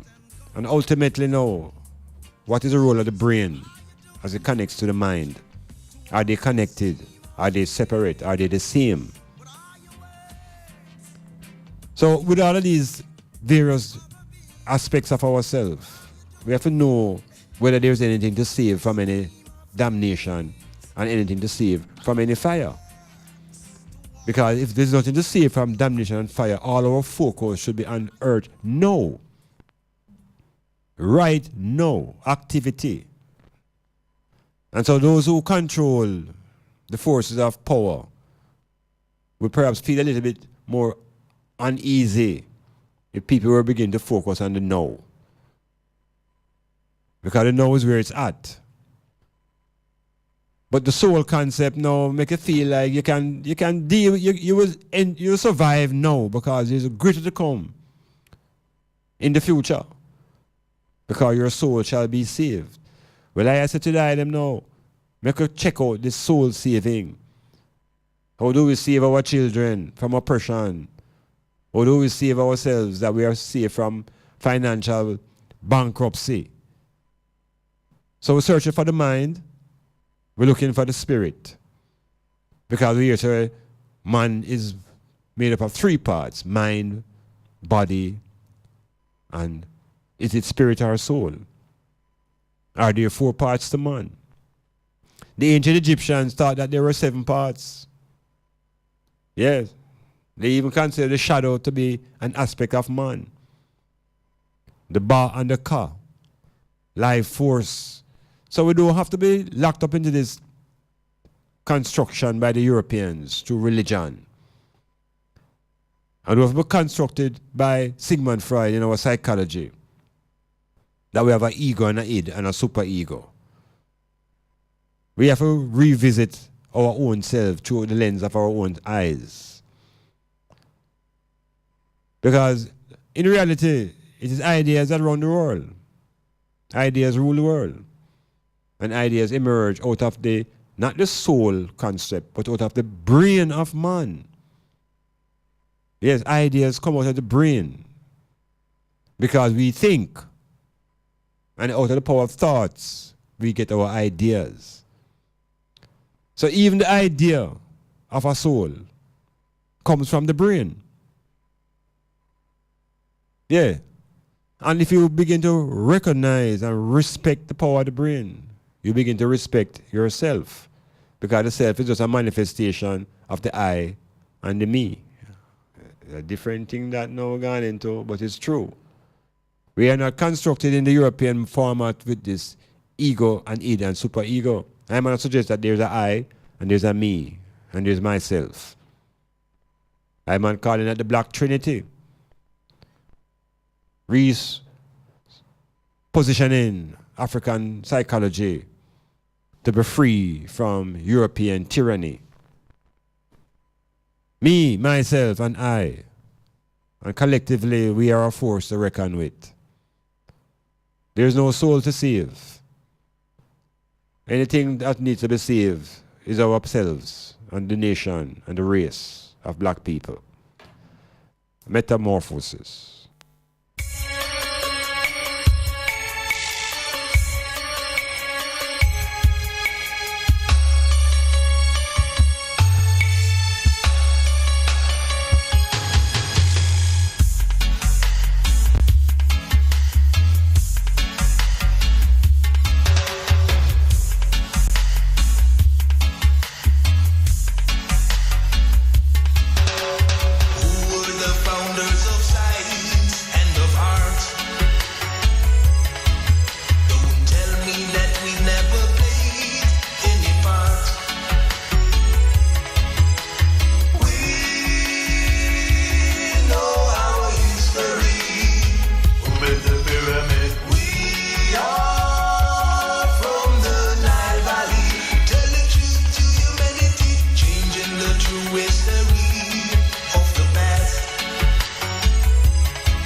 Economic liberation is a duty I owe to posterity. Great Zimbabwe stands, ancient rock solid firm from now. Draco go down.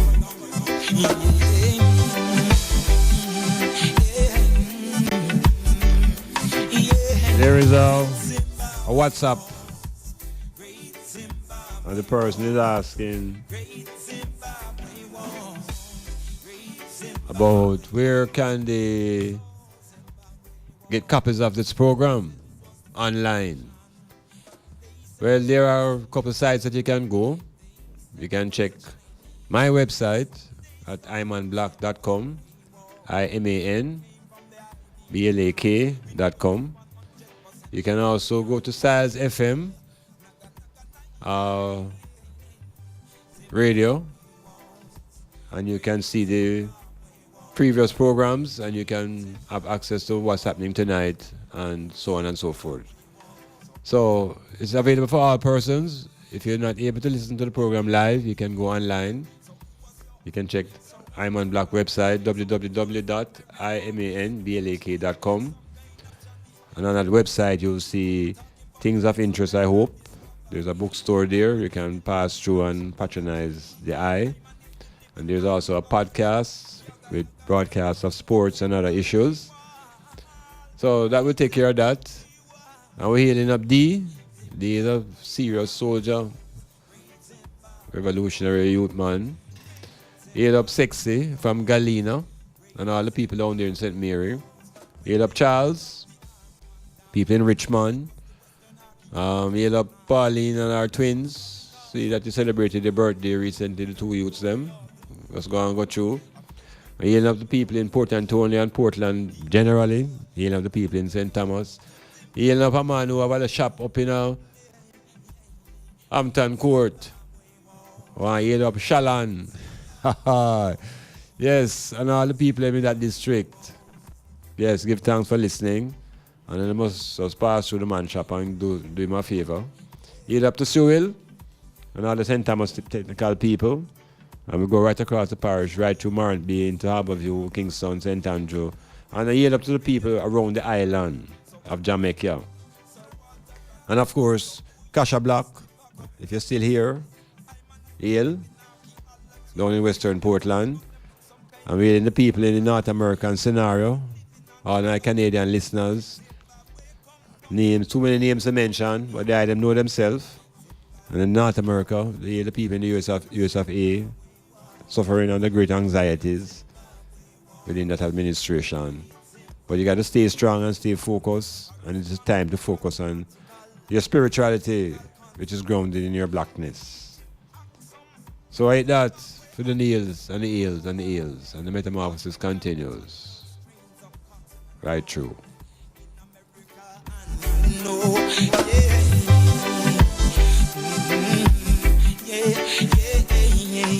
We can trace our steps through botany and etymology. You can't hide the truth forever from me. Can't hide the truth forever from me.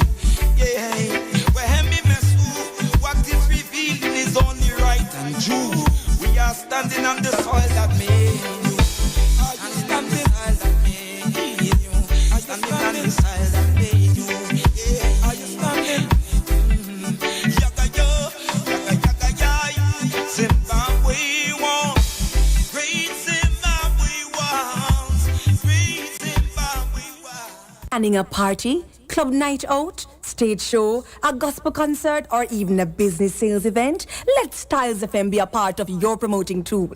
Take advantage of our low-priced promotion packages with commercials, interviews, giveaways, reviews, and much more. We have special offers when you mix and match and bundle your options. Contact us at 876-286-9216 or 439-5160. Styles FM for the most effective way to exploit your marketing dollar. This is Ricardo Suave, inviting you to tune into Smoothic, the show for the ladies, with DJ Prestige, from 9 to midnight every Tuesday on Styles 96.1 FM, Portland's best.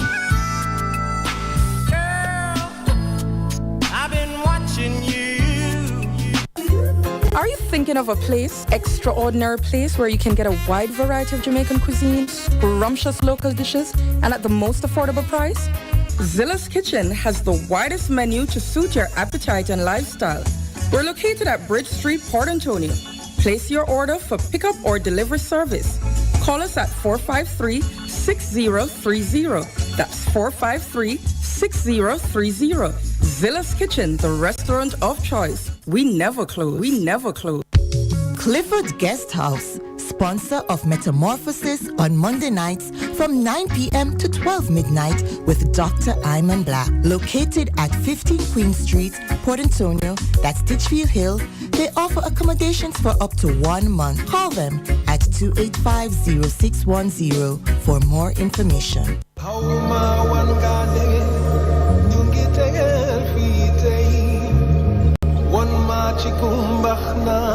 Africa da fa baxna kida fanya kida farafet one man chiki bunjul kida fa bunjul one yande kesawai kida fa bunjul one man chiki bunjul kida fa bunjul dafnen rafet yo mentamenda ingama dafnen rafet yo mentamenda ingara dafnen rafet yo mentamenda ingara. Did you know that's a richer Africa? Did you know that's a richer Africa? Did you know? Said the whole world love it, did you know? Said the whole world love it. Be proud of your culture. Be proud of that what you got. Be proud, you got to hold on to it. Be proud of your culture. Walking down the road in Germany, reggae music playing, and this is what one man was saying. Was ist denn das? Was ist schade? Ich kann nicht anders. Yes, the metamorphosis continuing. We're exploring this Alkebulan section. We go into our story, the way we know ourselves from the perspective of the African. Because stories are told from perspectives. From the position of the writer, we are given the story.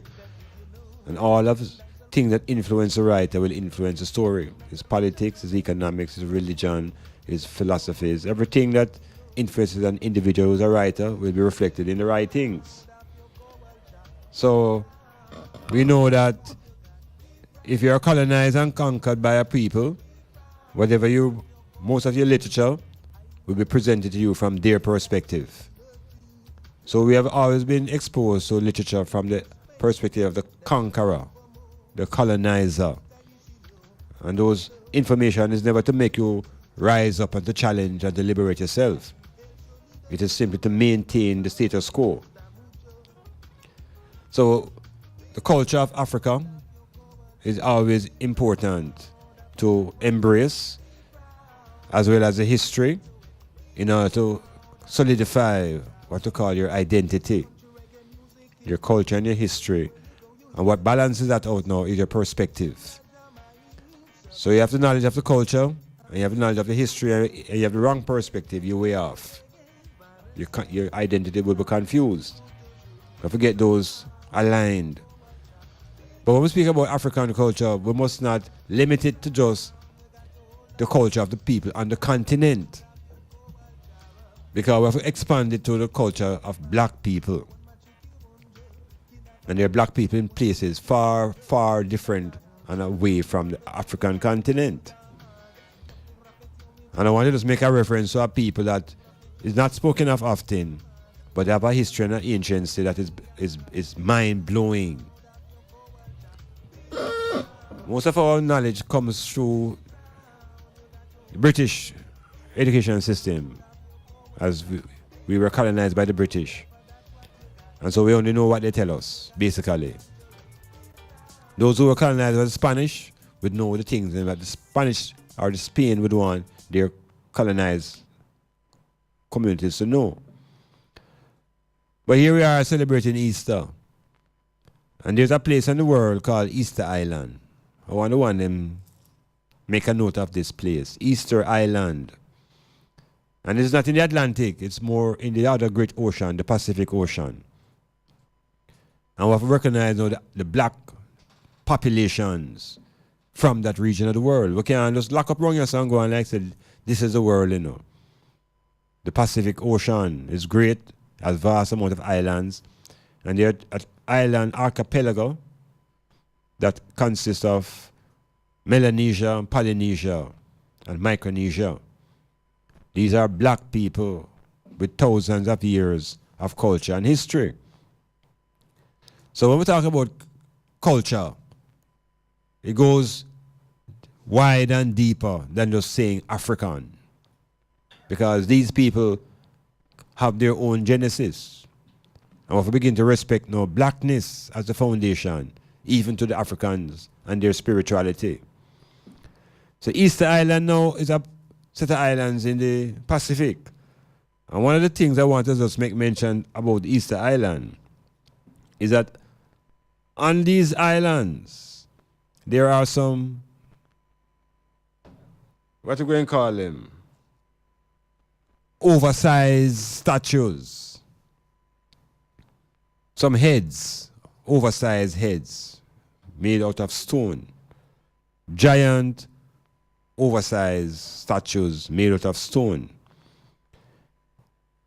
The people, they call them Rapa Nui, R-A-P-A-N-U-I. And what is so significant about these stones? Over 800 of them. All the features are features of black people. In the mid-Pacific Ocean, over 900 monuments. The Europeans say they discovered them in the 13th to the 14th century. So while the Pope was administrating and dividing the world between Spain and Portugal, we have evidence of African black culture in the Pacific Ocean, creating monuments that we thought were only evident in South America and in Africa. So who built these monuments and where did the technology come from? So I and I broader than they want us to think. These things are engineering feats. And the European doesn't explain it because he doesn't want to give credit to black people and the knowledge of black people before they captured us.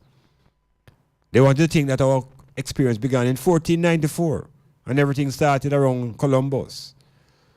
But if we look into the wider globe, we see ourselves.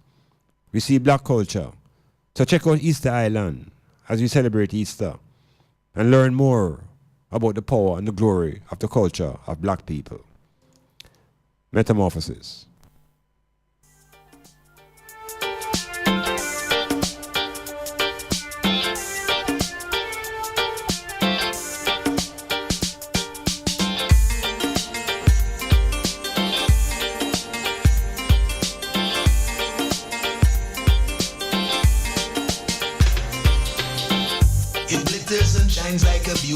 stream. Hey, hey, it's here in this world and it's reigning supreme. These statues are considered to be the most logic-defying statues on the planet. What I say? The most logic-defying statues on the planet are on Easter Island.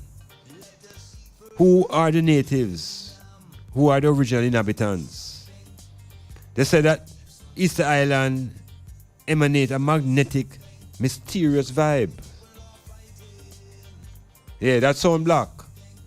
That sound cultural. May I say no for this Easter? Explore Easter Island. Get in touch with the knowledge of ourselves, not just from the Atlantic side of the earth, but how is it we function from the Pacific? Who are the people of Melanesia?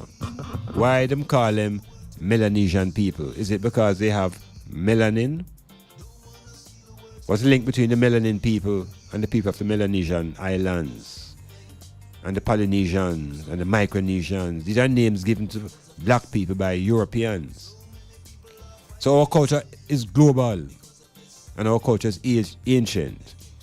And those people never tried to save no soul to go to no heaven. There was no birth of Jesus. Those people were not living in the year of the Lord. So that is part of the entrapment. When we can step out of the year of the Lord and step into our blackness, then we don't need to be saving any soul from hell. And we don't need to have to spending our money giving to the church that they can help us save ourselves to go to heaven. We just focus on the earth and the resources that are here. Land, water, air, minerals, consciousness, family, nation, the race, Rastafari. You make we all start uniting, bumble in the bong. Unite, no bother with no fuss, no fight. Unite, no matter if you're black, no white. Unite, you know that the time is right. Unite, no bother with no fuss, no fight. Unite, unite, unite, unite. You know that the time is right. Unite, unite, unite.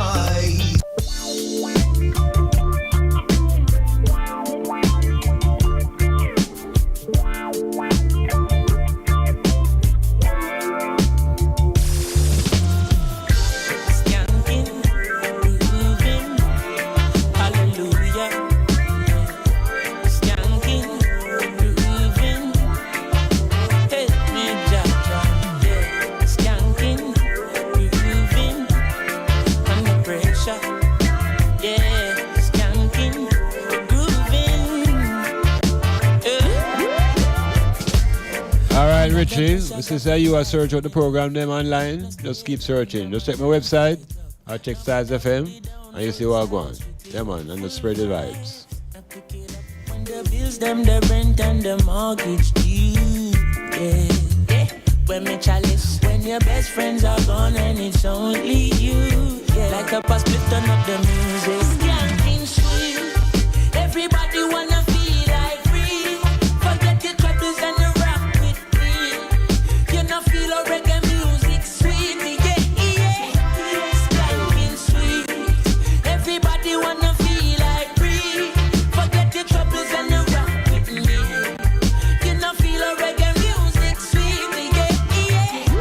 Skanking sweet. For every pain there's a melody. Yeah. For every trouble there's a harmony that brings everything together. So make we sing together. And who said life no order? And every man got this struggle. I beg you to help me, Lord, and let me overcome my struggles. Skanking sweet, yeah. Everybody wanna feel like free. Forget your troubles and rock with me. You know feel a reggae music sweet, yeah. Skanking sweet. Everybody wanna feel like free. Forget your troubles and rock with me. You know feel a reggae music sweet, yeah. Skanking sweet.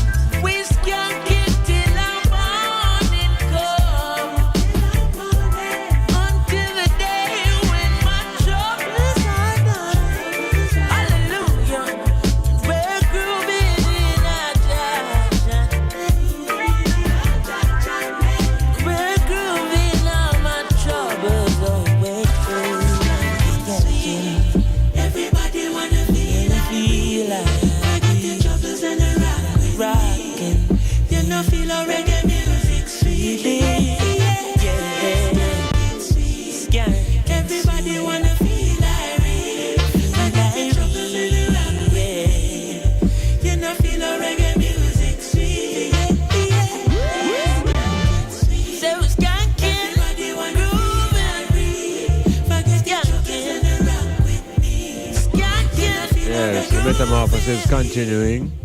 We're shifting gear now and moving away from that world of ideas into the more practical world of sports.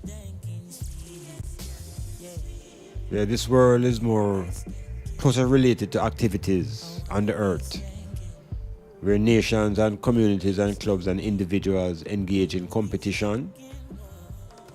And oftentimes, the objective is to find a winner. And at the end of the competition, the winner is usually praised and given all sorts of accolades. And of course, wherever there's a winner, there's a loser. And the loser must know how to handle the loss. Sometimes there is great grief and pain with a loss. To the extent that to avoid a loss, sometimes people and players will violate what is supposed to be laws that govern the sports that they play. I'm going to just go right to the core of the matter now, which is international sports. International sports is really a war, a site of confrontation between nations. International sports. Sports is war, coming out of the culture of the Greeks. Winners and losers. So at the international level now, nations will collide. And rather than fire guns and bombs, they might fire fists, or they might fire the ball, or they might use other equipment as the instruments of their confrontation. So in the world of international sports now, cricket is a major sport. So is football. So is athletics. These are major sports. These sports are governed by international bodies. These sports are related to political decisions. There's a link between international sport and international politics.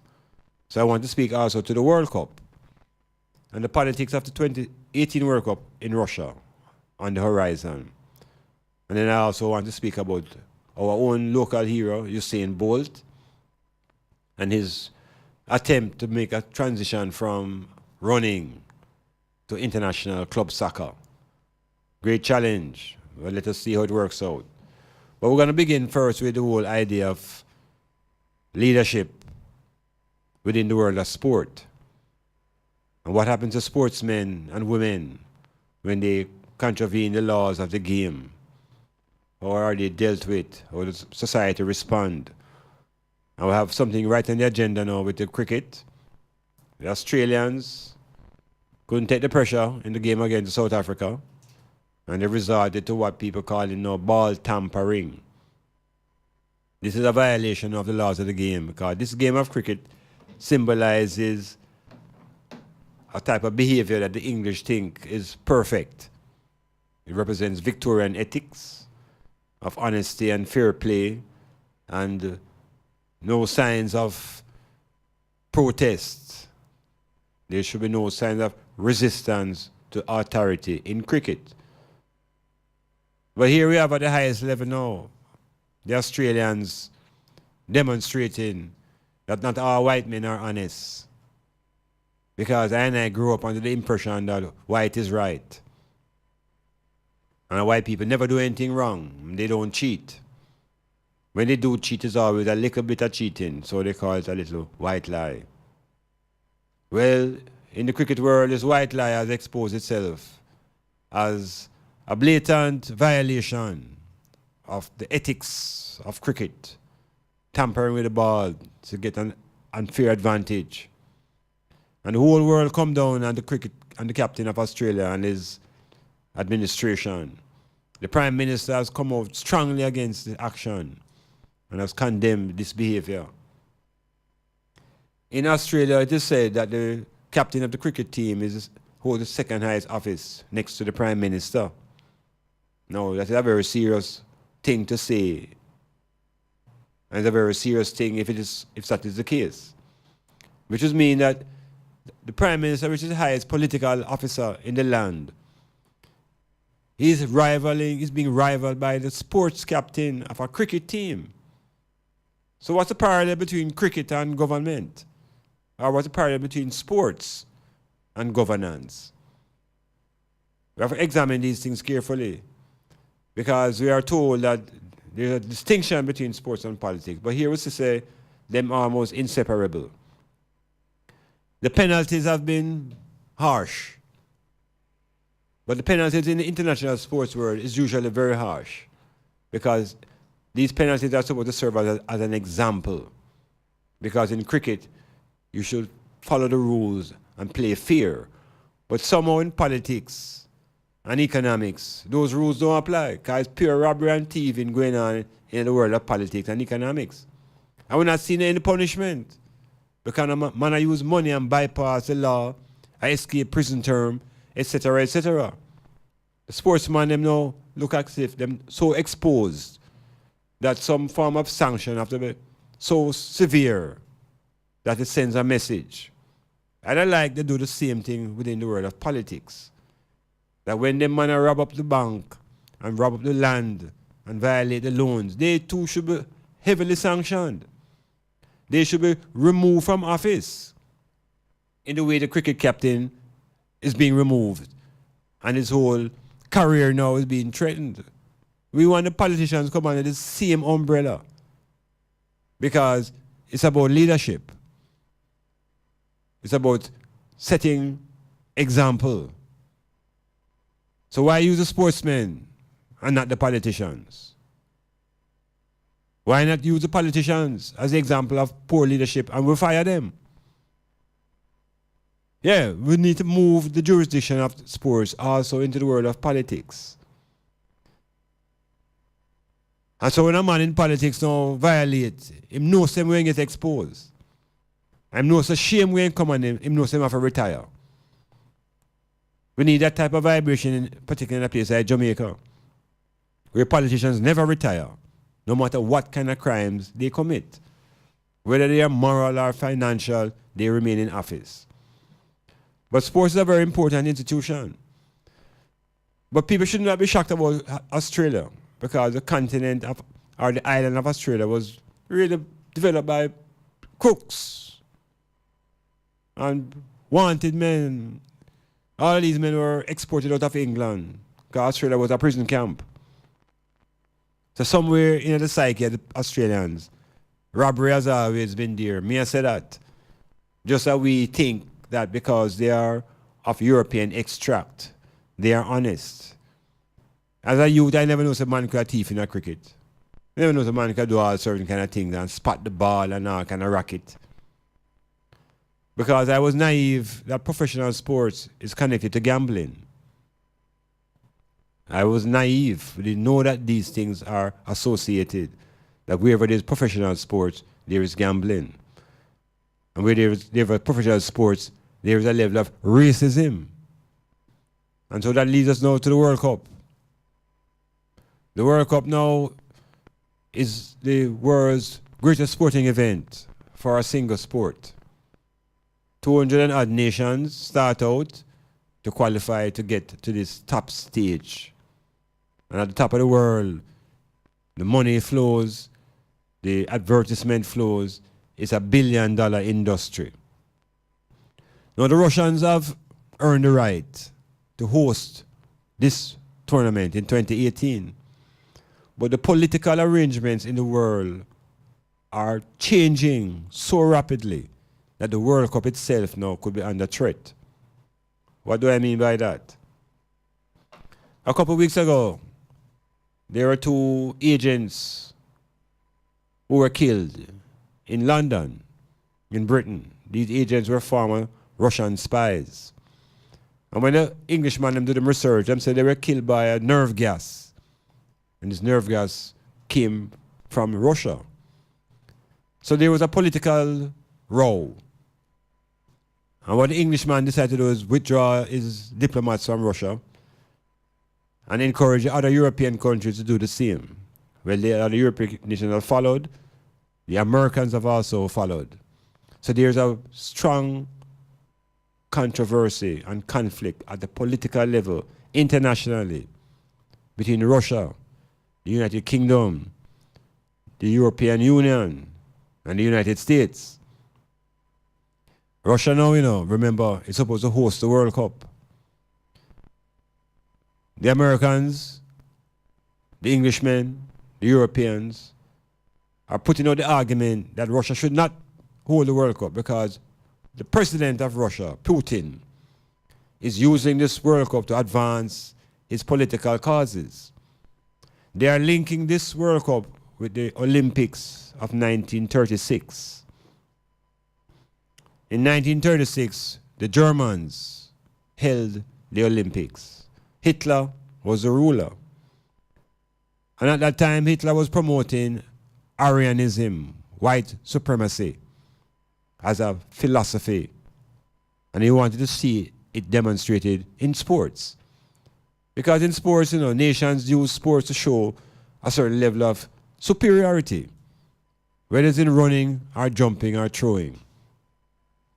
So in 1936, Hitler hosted the World Cup in Berlin, the Olympic Games in Berlin, and tried to show that white race, the Aryan race, the Germans, were the superior race on the earth.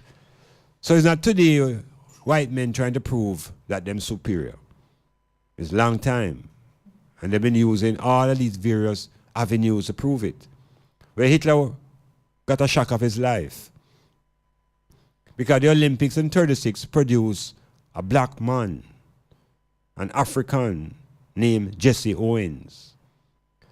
And Owens would come to the Olympics and single-handedly destroy Hitler's ideology of white supremacy. He did it by winning 4 gold medals. Long jump, relay, 200, the 100-meter sprint now is a symbol of supremacy of speed. Jamaica has been blessed with speed. And today we have the greatest sprinter that the world has ever seen in Usain Bolt, now retired. So the Olympics is still a great activity. And what Hitler did was unheard of, because the winner of the 100-meter champion usually meet the leader of the country. But you see, when Jesse Owens bust through the tape, Hitler just get up and start walk out of the stadium. Because Hitler could not shake the hand of a black man. It would defy and deny his entire philosophy. So through sports, black man was able to counteract racist ideologies and defeat white supremacist thinking that white man is superior. The irony now of Jesse Owens' victory is that when Jesse Owens returned to the United States, the president of the United States refused to meet Jesse Owens. So, may I show the item now? So from Europe to America, white racism is a part of the feature of these people, where they try to dominate and oppress African black people, physically, psychologically, and in the world of the religious ideologies. Well, they are, in today's world now, the Europeans are concerned that Putin is now using this World Cup to promote his ideology of Russian supremacy. And Russia is demonstrating its power by its influence in places like Syria, in influences in places like North Korea. The Russians are on the rebuild. The Russians are about to establish themselves again as a superpower. Remember now, Russia was dismantled by the United States and the European Union under the counsel of Ronald Reagan and Margaret Thatcher. Putin is about reconstructing the union of Soviet states. So is it a reality now that the World Cup is being used by Putin Should the English team withdraw? Would other teams also withdraw? Who say politics and sports don't mix? Check it.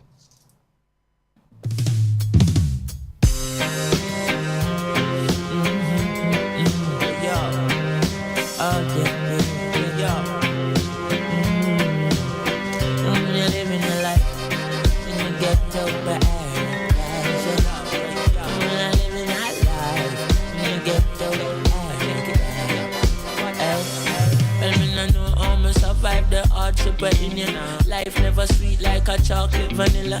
Train line me born in a villa. Little monkey watch how you a talk to gorilla car. Check government by arms get the killer. Two party a flex like a party. Yes, Coach Mark, I hear you. Yes, I know. It's two people, the man and his daughter, and they're gravely ill in hospital now from a nerve gas. Yeah, they're not dead yet. Yeah, man, give thanks. Singer much less a baller, who is a brought to the winger.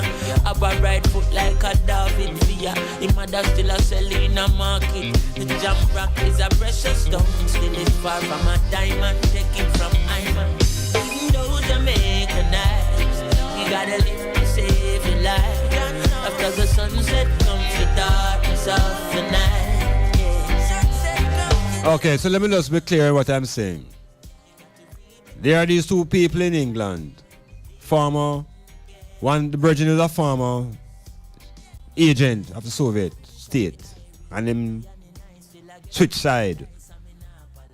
So it is he and his daughter now who has been poisoned by this nerve agent.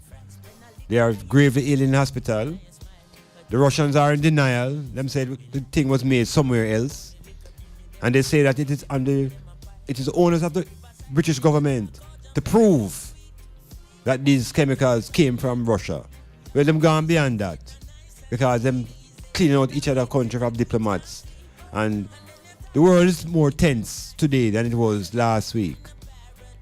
And we look at the effects of Russia, what's happening in Syria. We heard 2 days ago that Trump is going to pull out all American forces from Syria. We see that there's a tragic civil war taking place in Yemen with Saudi Arabia, Iran, and again Russia involved. So Russia is everywhere. Let me even say Russia is in America. In the American elections, there's a Russian investigation into the Russians investigating whether the Russians were part of Trump. Russians are everywhere. So, different times we under. Africans, be aware. We are neither Russians nor Americans. Watch it.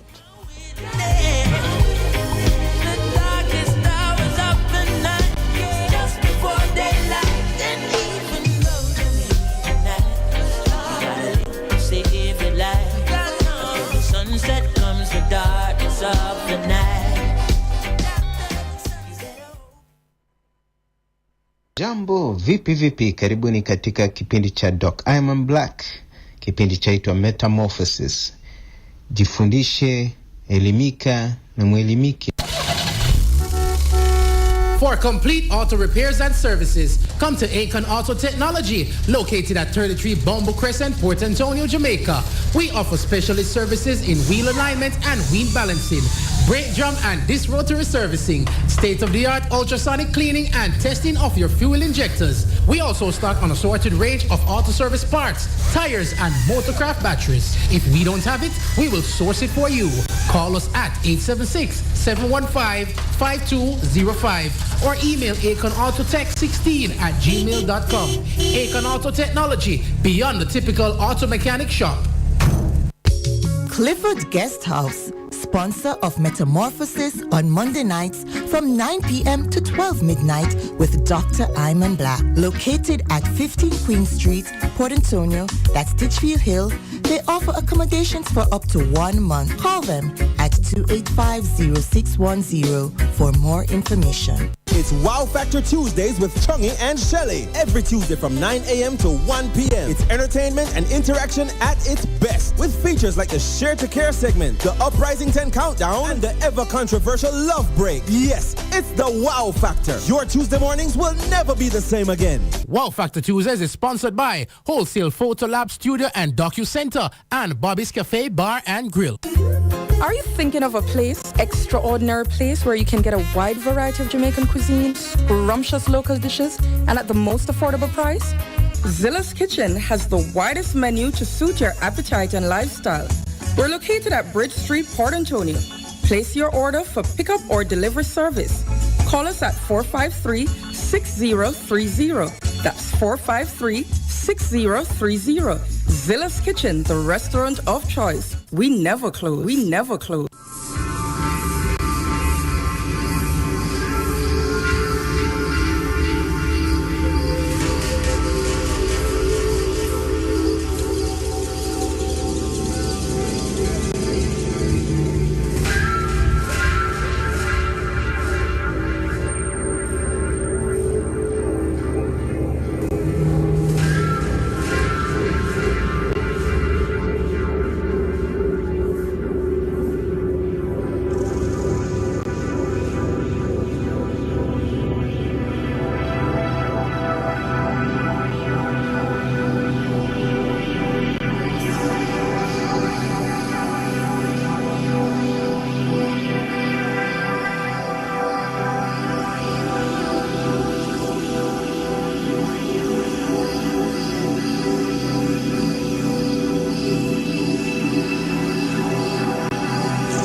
Metamorphosis rolling through into the final 20 minutes of this edition.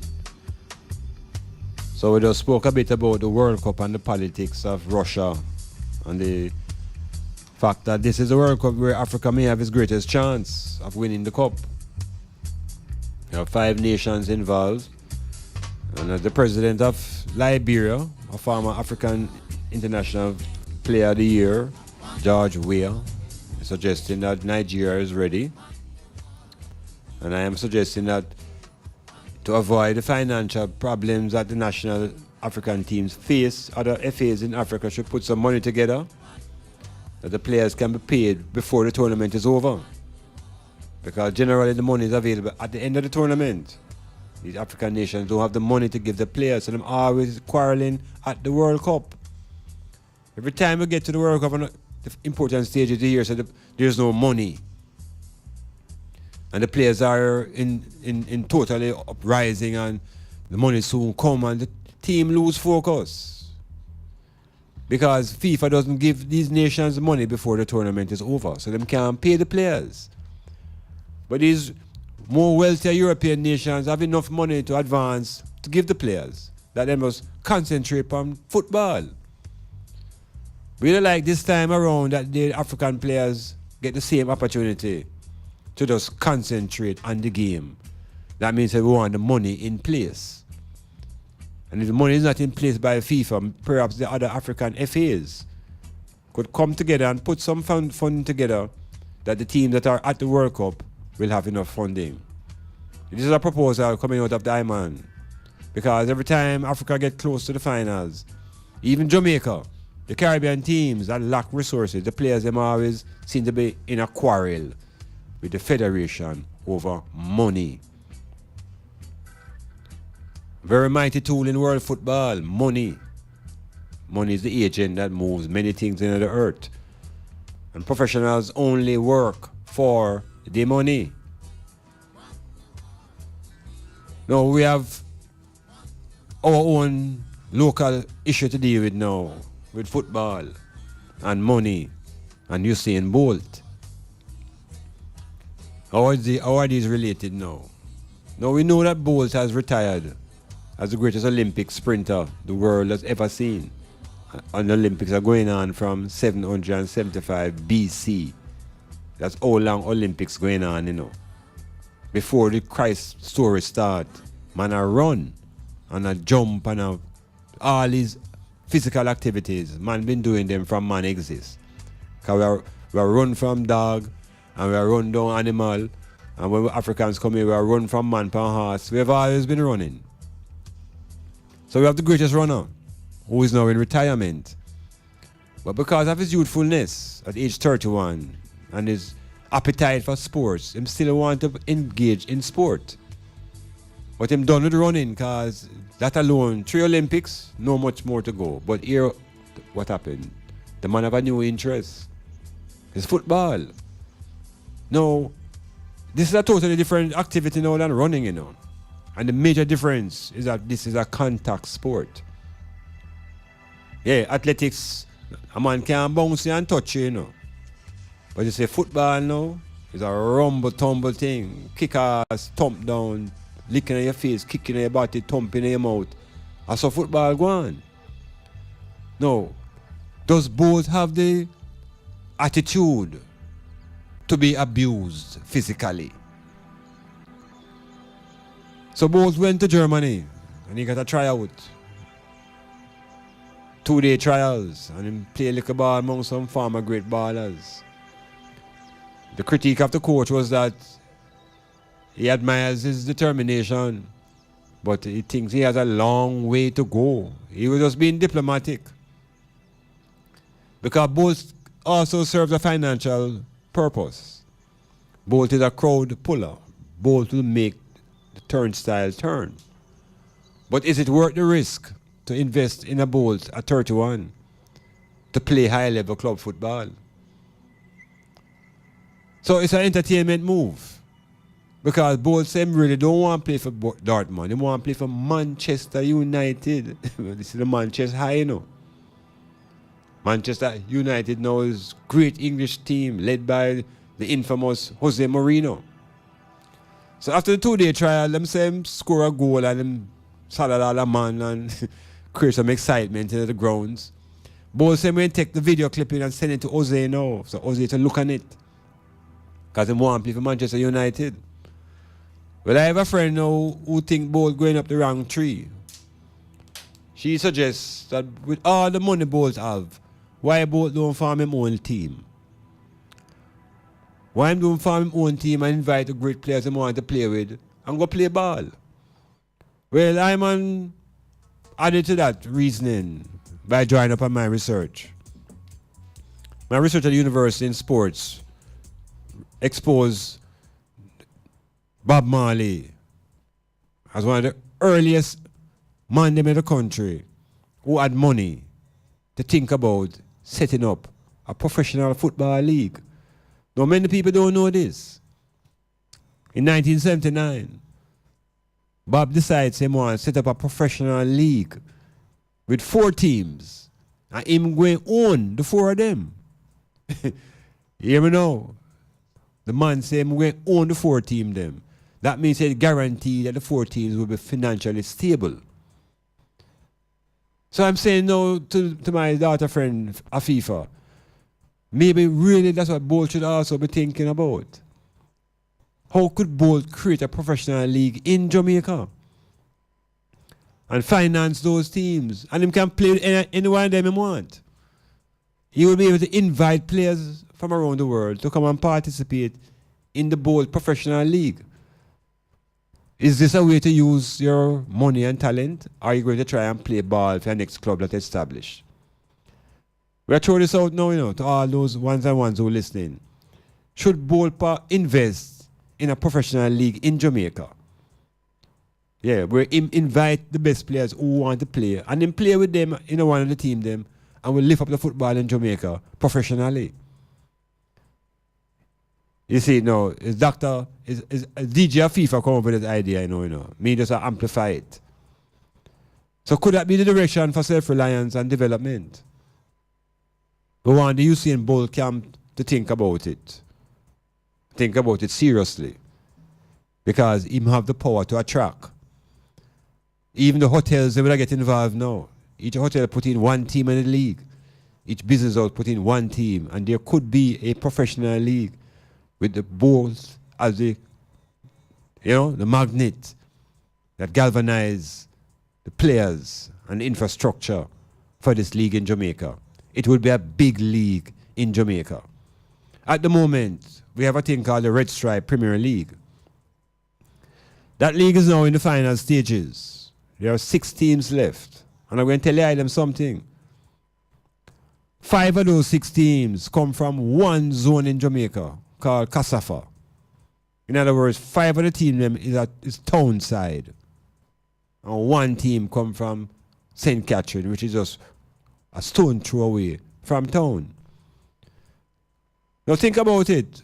St. Thomas, Portland, St. Mary, St. Anne, Trelawney, Hanover, St. Elizabeth, Manchester, all of those parishes are absent in the National Premier League. So the national team, which is comprised of the Premier League players, are absent of the potential players from about 7 parishes in Jamaica. So how can the team that we're producing really be a national team? It's a town side. Or if we find a way for Jamaica to have a real national league that represents all of the parishes in the country. And I'm making a recommendation. Portland, St. Thomas, Jamaica, look at how Kingston and St. Andrew rule the football. Right? It's 5 teams come from Kingston and St. Andrew. But the underlying reality is that Kingston and St. Andrew is 2 parishes. It's not 1 parish. There's 2 parishes fighting as 1 unit. So they are producing the best clubs and the top class players. So I recommend that other parishes now join up and work as 1. Like St. Thomas and Portland. These 2 football associations should work as 1. That the teams who win the league from St. Thomas and Portland will be strong enough to represent the region in the Premier League. The same thing would happen with St. Anne's and St. Mary.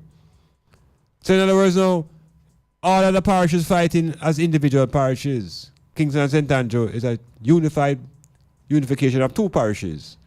And they dominate local football.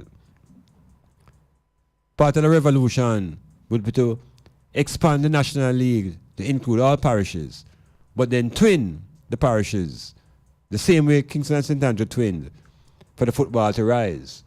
And I tell you them, Portland would have a team, and St. Thomas would have a representation. If we were to twin the parishes, the way Kingston and St. Andrew are twinned. We're thinking, JFF, think.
So there's a comment on the Facebook page from Jomos Wasomi. Him say heaven and hell are states of the mind. What you think? One thing what you gotta do is don't let them in. Say them are your friend, but you find out for your life. Them a plot and them a scheme. You say the wicked one them. Can't bear to see we face. And you see the bad mind one them head up in a very, very bad state. Fire body pound them. They all got eradicated.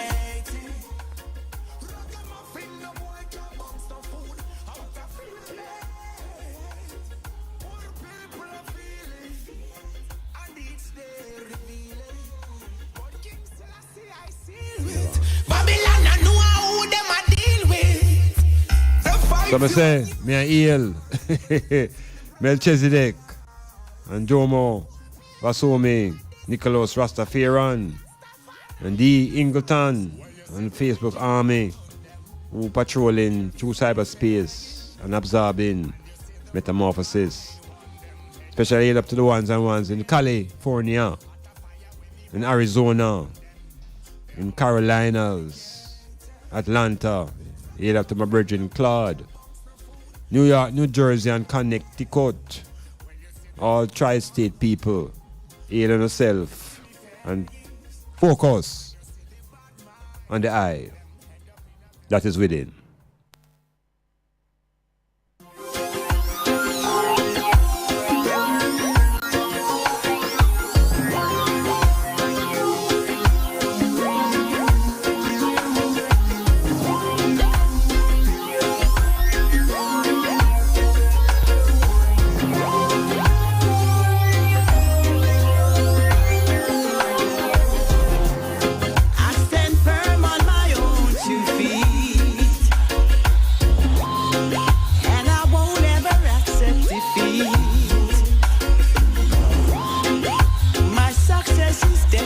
To come, 'cause my heart is willing and my spirit is strong. You know, sister, that I column this, foundation this, I real rock this, and them can't match this. Me say I column this, foundation this, I real rock this. No, them can't match this. It was a fool who built up on sand and not stone. Give thanks every day for the strength in my bones. Say I column this, foundation this, real rock. I've been foolish, but I still made it through it. Now I'm better, firm and more rooted. He who thinks better, I go do it. Trusting on the works of the Father and just work like a harder you will. Reap the fruits of what you do. Beg you stay true to the other, stay true to yourself. Me want to hear me sister and me brother say, you know, see I column this, foundation this, I real rock this, and them can't match this. Me say I column this, foundation this. I know the foundation of sports is crucial right across the world. Sports as an industry is the most talked about, is the most watched activity on the earth. Sports. We just finalized our high school athletics in Kingston with a thing called Champs.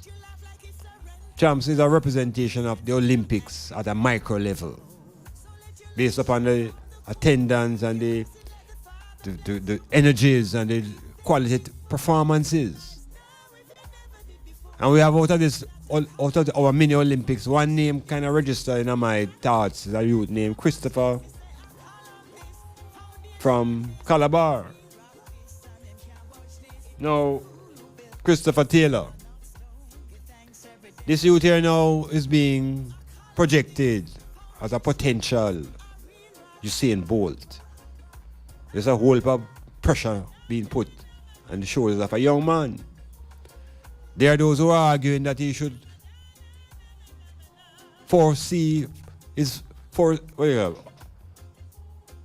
absent himself from his final year in high school next year and go professional. Now that is a major consideration, because the professional life is a full-time life. And there's a choice that will have to be made. It will mean abandoning the what you call education process formally to pursue money and a career in sports. Risky movements, because the world of sport is not a straightforward journey based upon something called injuries and unforeseen events. Is there a way to prevent these events from occurring to an athlete? It's important, I think, that there is some form of balance within one's pursuit. And the formal education is a way of growing, but then there is informal learning. And most of the professional athletes learn educational things informally. It's a risk that can be taken, because those who succeed become the model. So we have Usain Bolt, and we have Shellyan, and we have VCB, we have those who are successful. What we don't see is those who fail. And those who fail are in a large amount. Sometimes the failure of these youths turn them into problems in the society. So I think we have to be very careful how we try to push this youth into the professional world. It's not really here in Jamaica, but it's kind of here. It's not really here. So I'm suggesting that give the youth a chance to go and grow.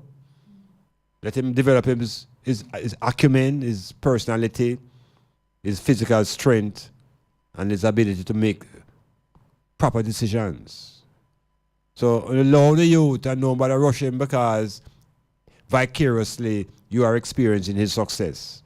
Enough times the coach them mash up the youth them out of champs, and we never ever see them again. So make us hold it. Make us cool it. Let us tone down the exuberance and let the youth grow. Metamorphosis.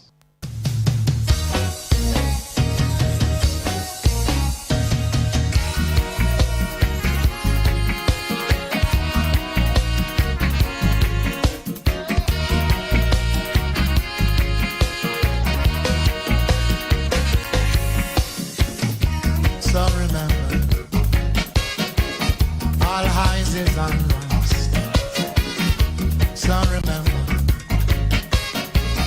all highs is on lost. Let's move constructively. Be at the right place at the right time.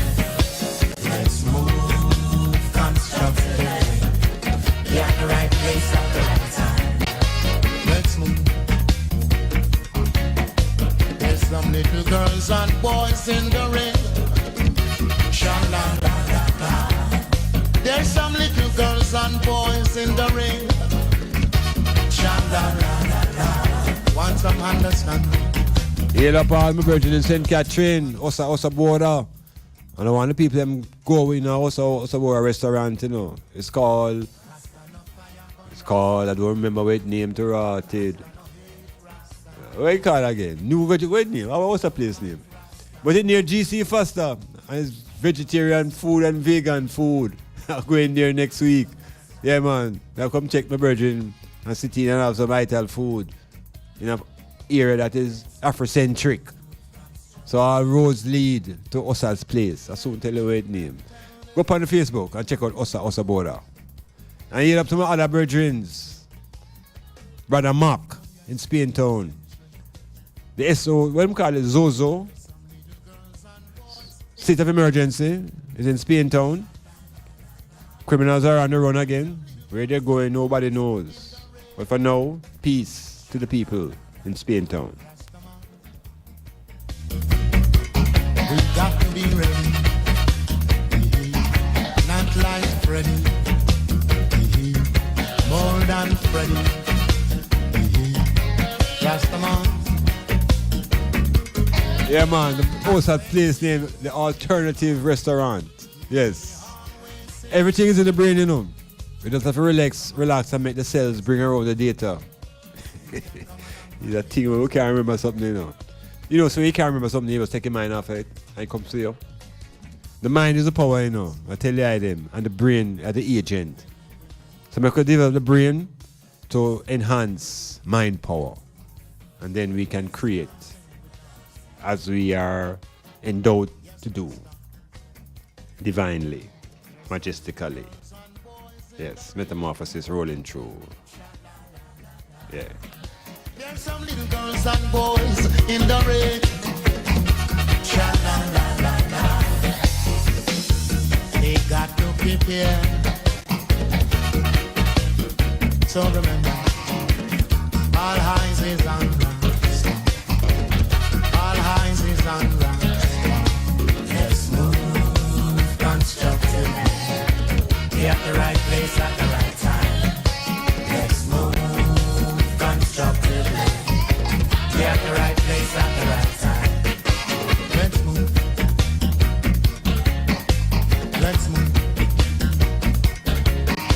Let's move constructively. Be at the right place at the right time. Let's move constructively.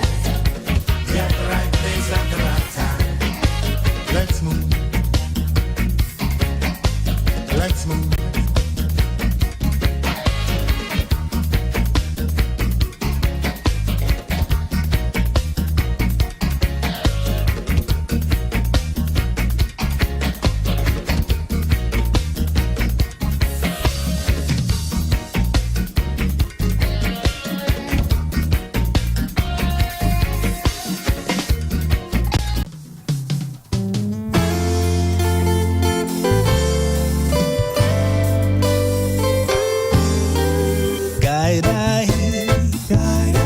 Guiding I eternally. Guide I. It's the voice that sets me free. Guide I. Whispering inside of me. Guide I. I feel peace and harmony. Yeah, metamorphosis going out, giving thanks for another occasion, hailing up the engineer Cassidy who make things go, hail up the Jacksons, Jacko, and those who are part of Styles FM. Remember Fan Fusion coming around in a few months' time. You just tune in, and as usual, you know, if you can't be good, just strive to be the best. Keep positive in your thoughts, and your actions will follow. You can check me out on Thursday evening at my Facebook page at Doc Iman Blak for Thursday evening football, sports reasoning, where we discuss sports at the level of politics and race and gender. And then Saturday evening, there is Saturday Night Live from 7 to 9, same place, Doc Iman Blak. And then check me on my website.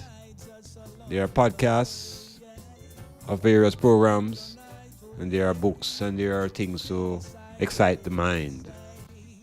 So again, give thanks again, Size FM. Give thanks for my guests and my sponsors, rather. Hail Up Zilla Kitchen and Clifford's Guest House. Yes, I'm Iman Blak, saying peace and prosperity to the eye and to the eye, within thy relations, within thy family, within thy job, within thyself. Let peace be supreme and acquire wealth. Vital. Iman Blak out. Do you hear the voice that's whispering, yeah? A message of hope, love and unity, yeah. To all mankind, all humanity. Shh. Guide I.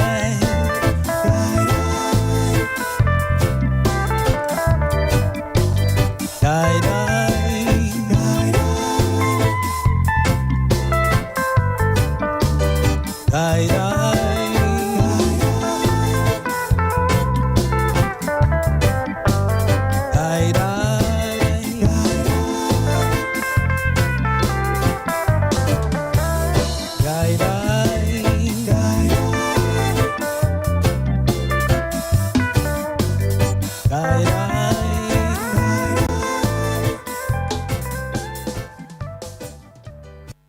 This is Styles FM.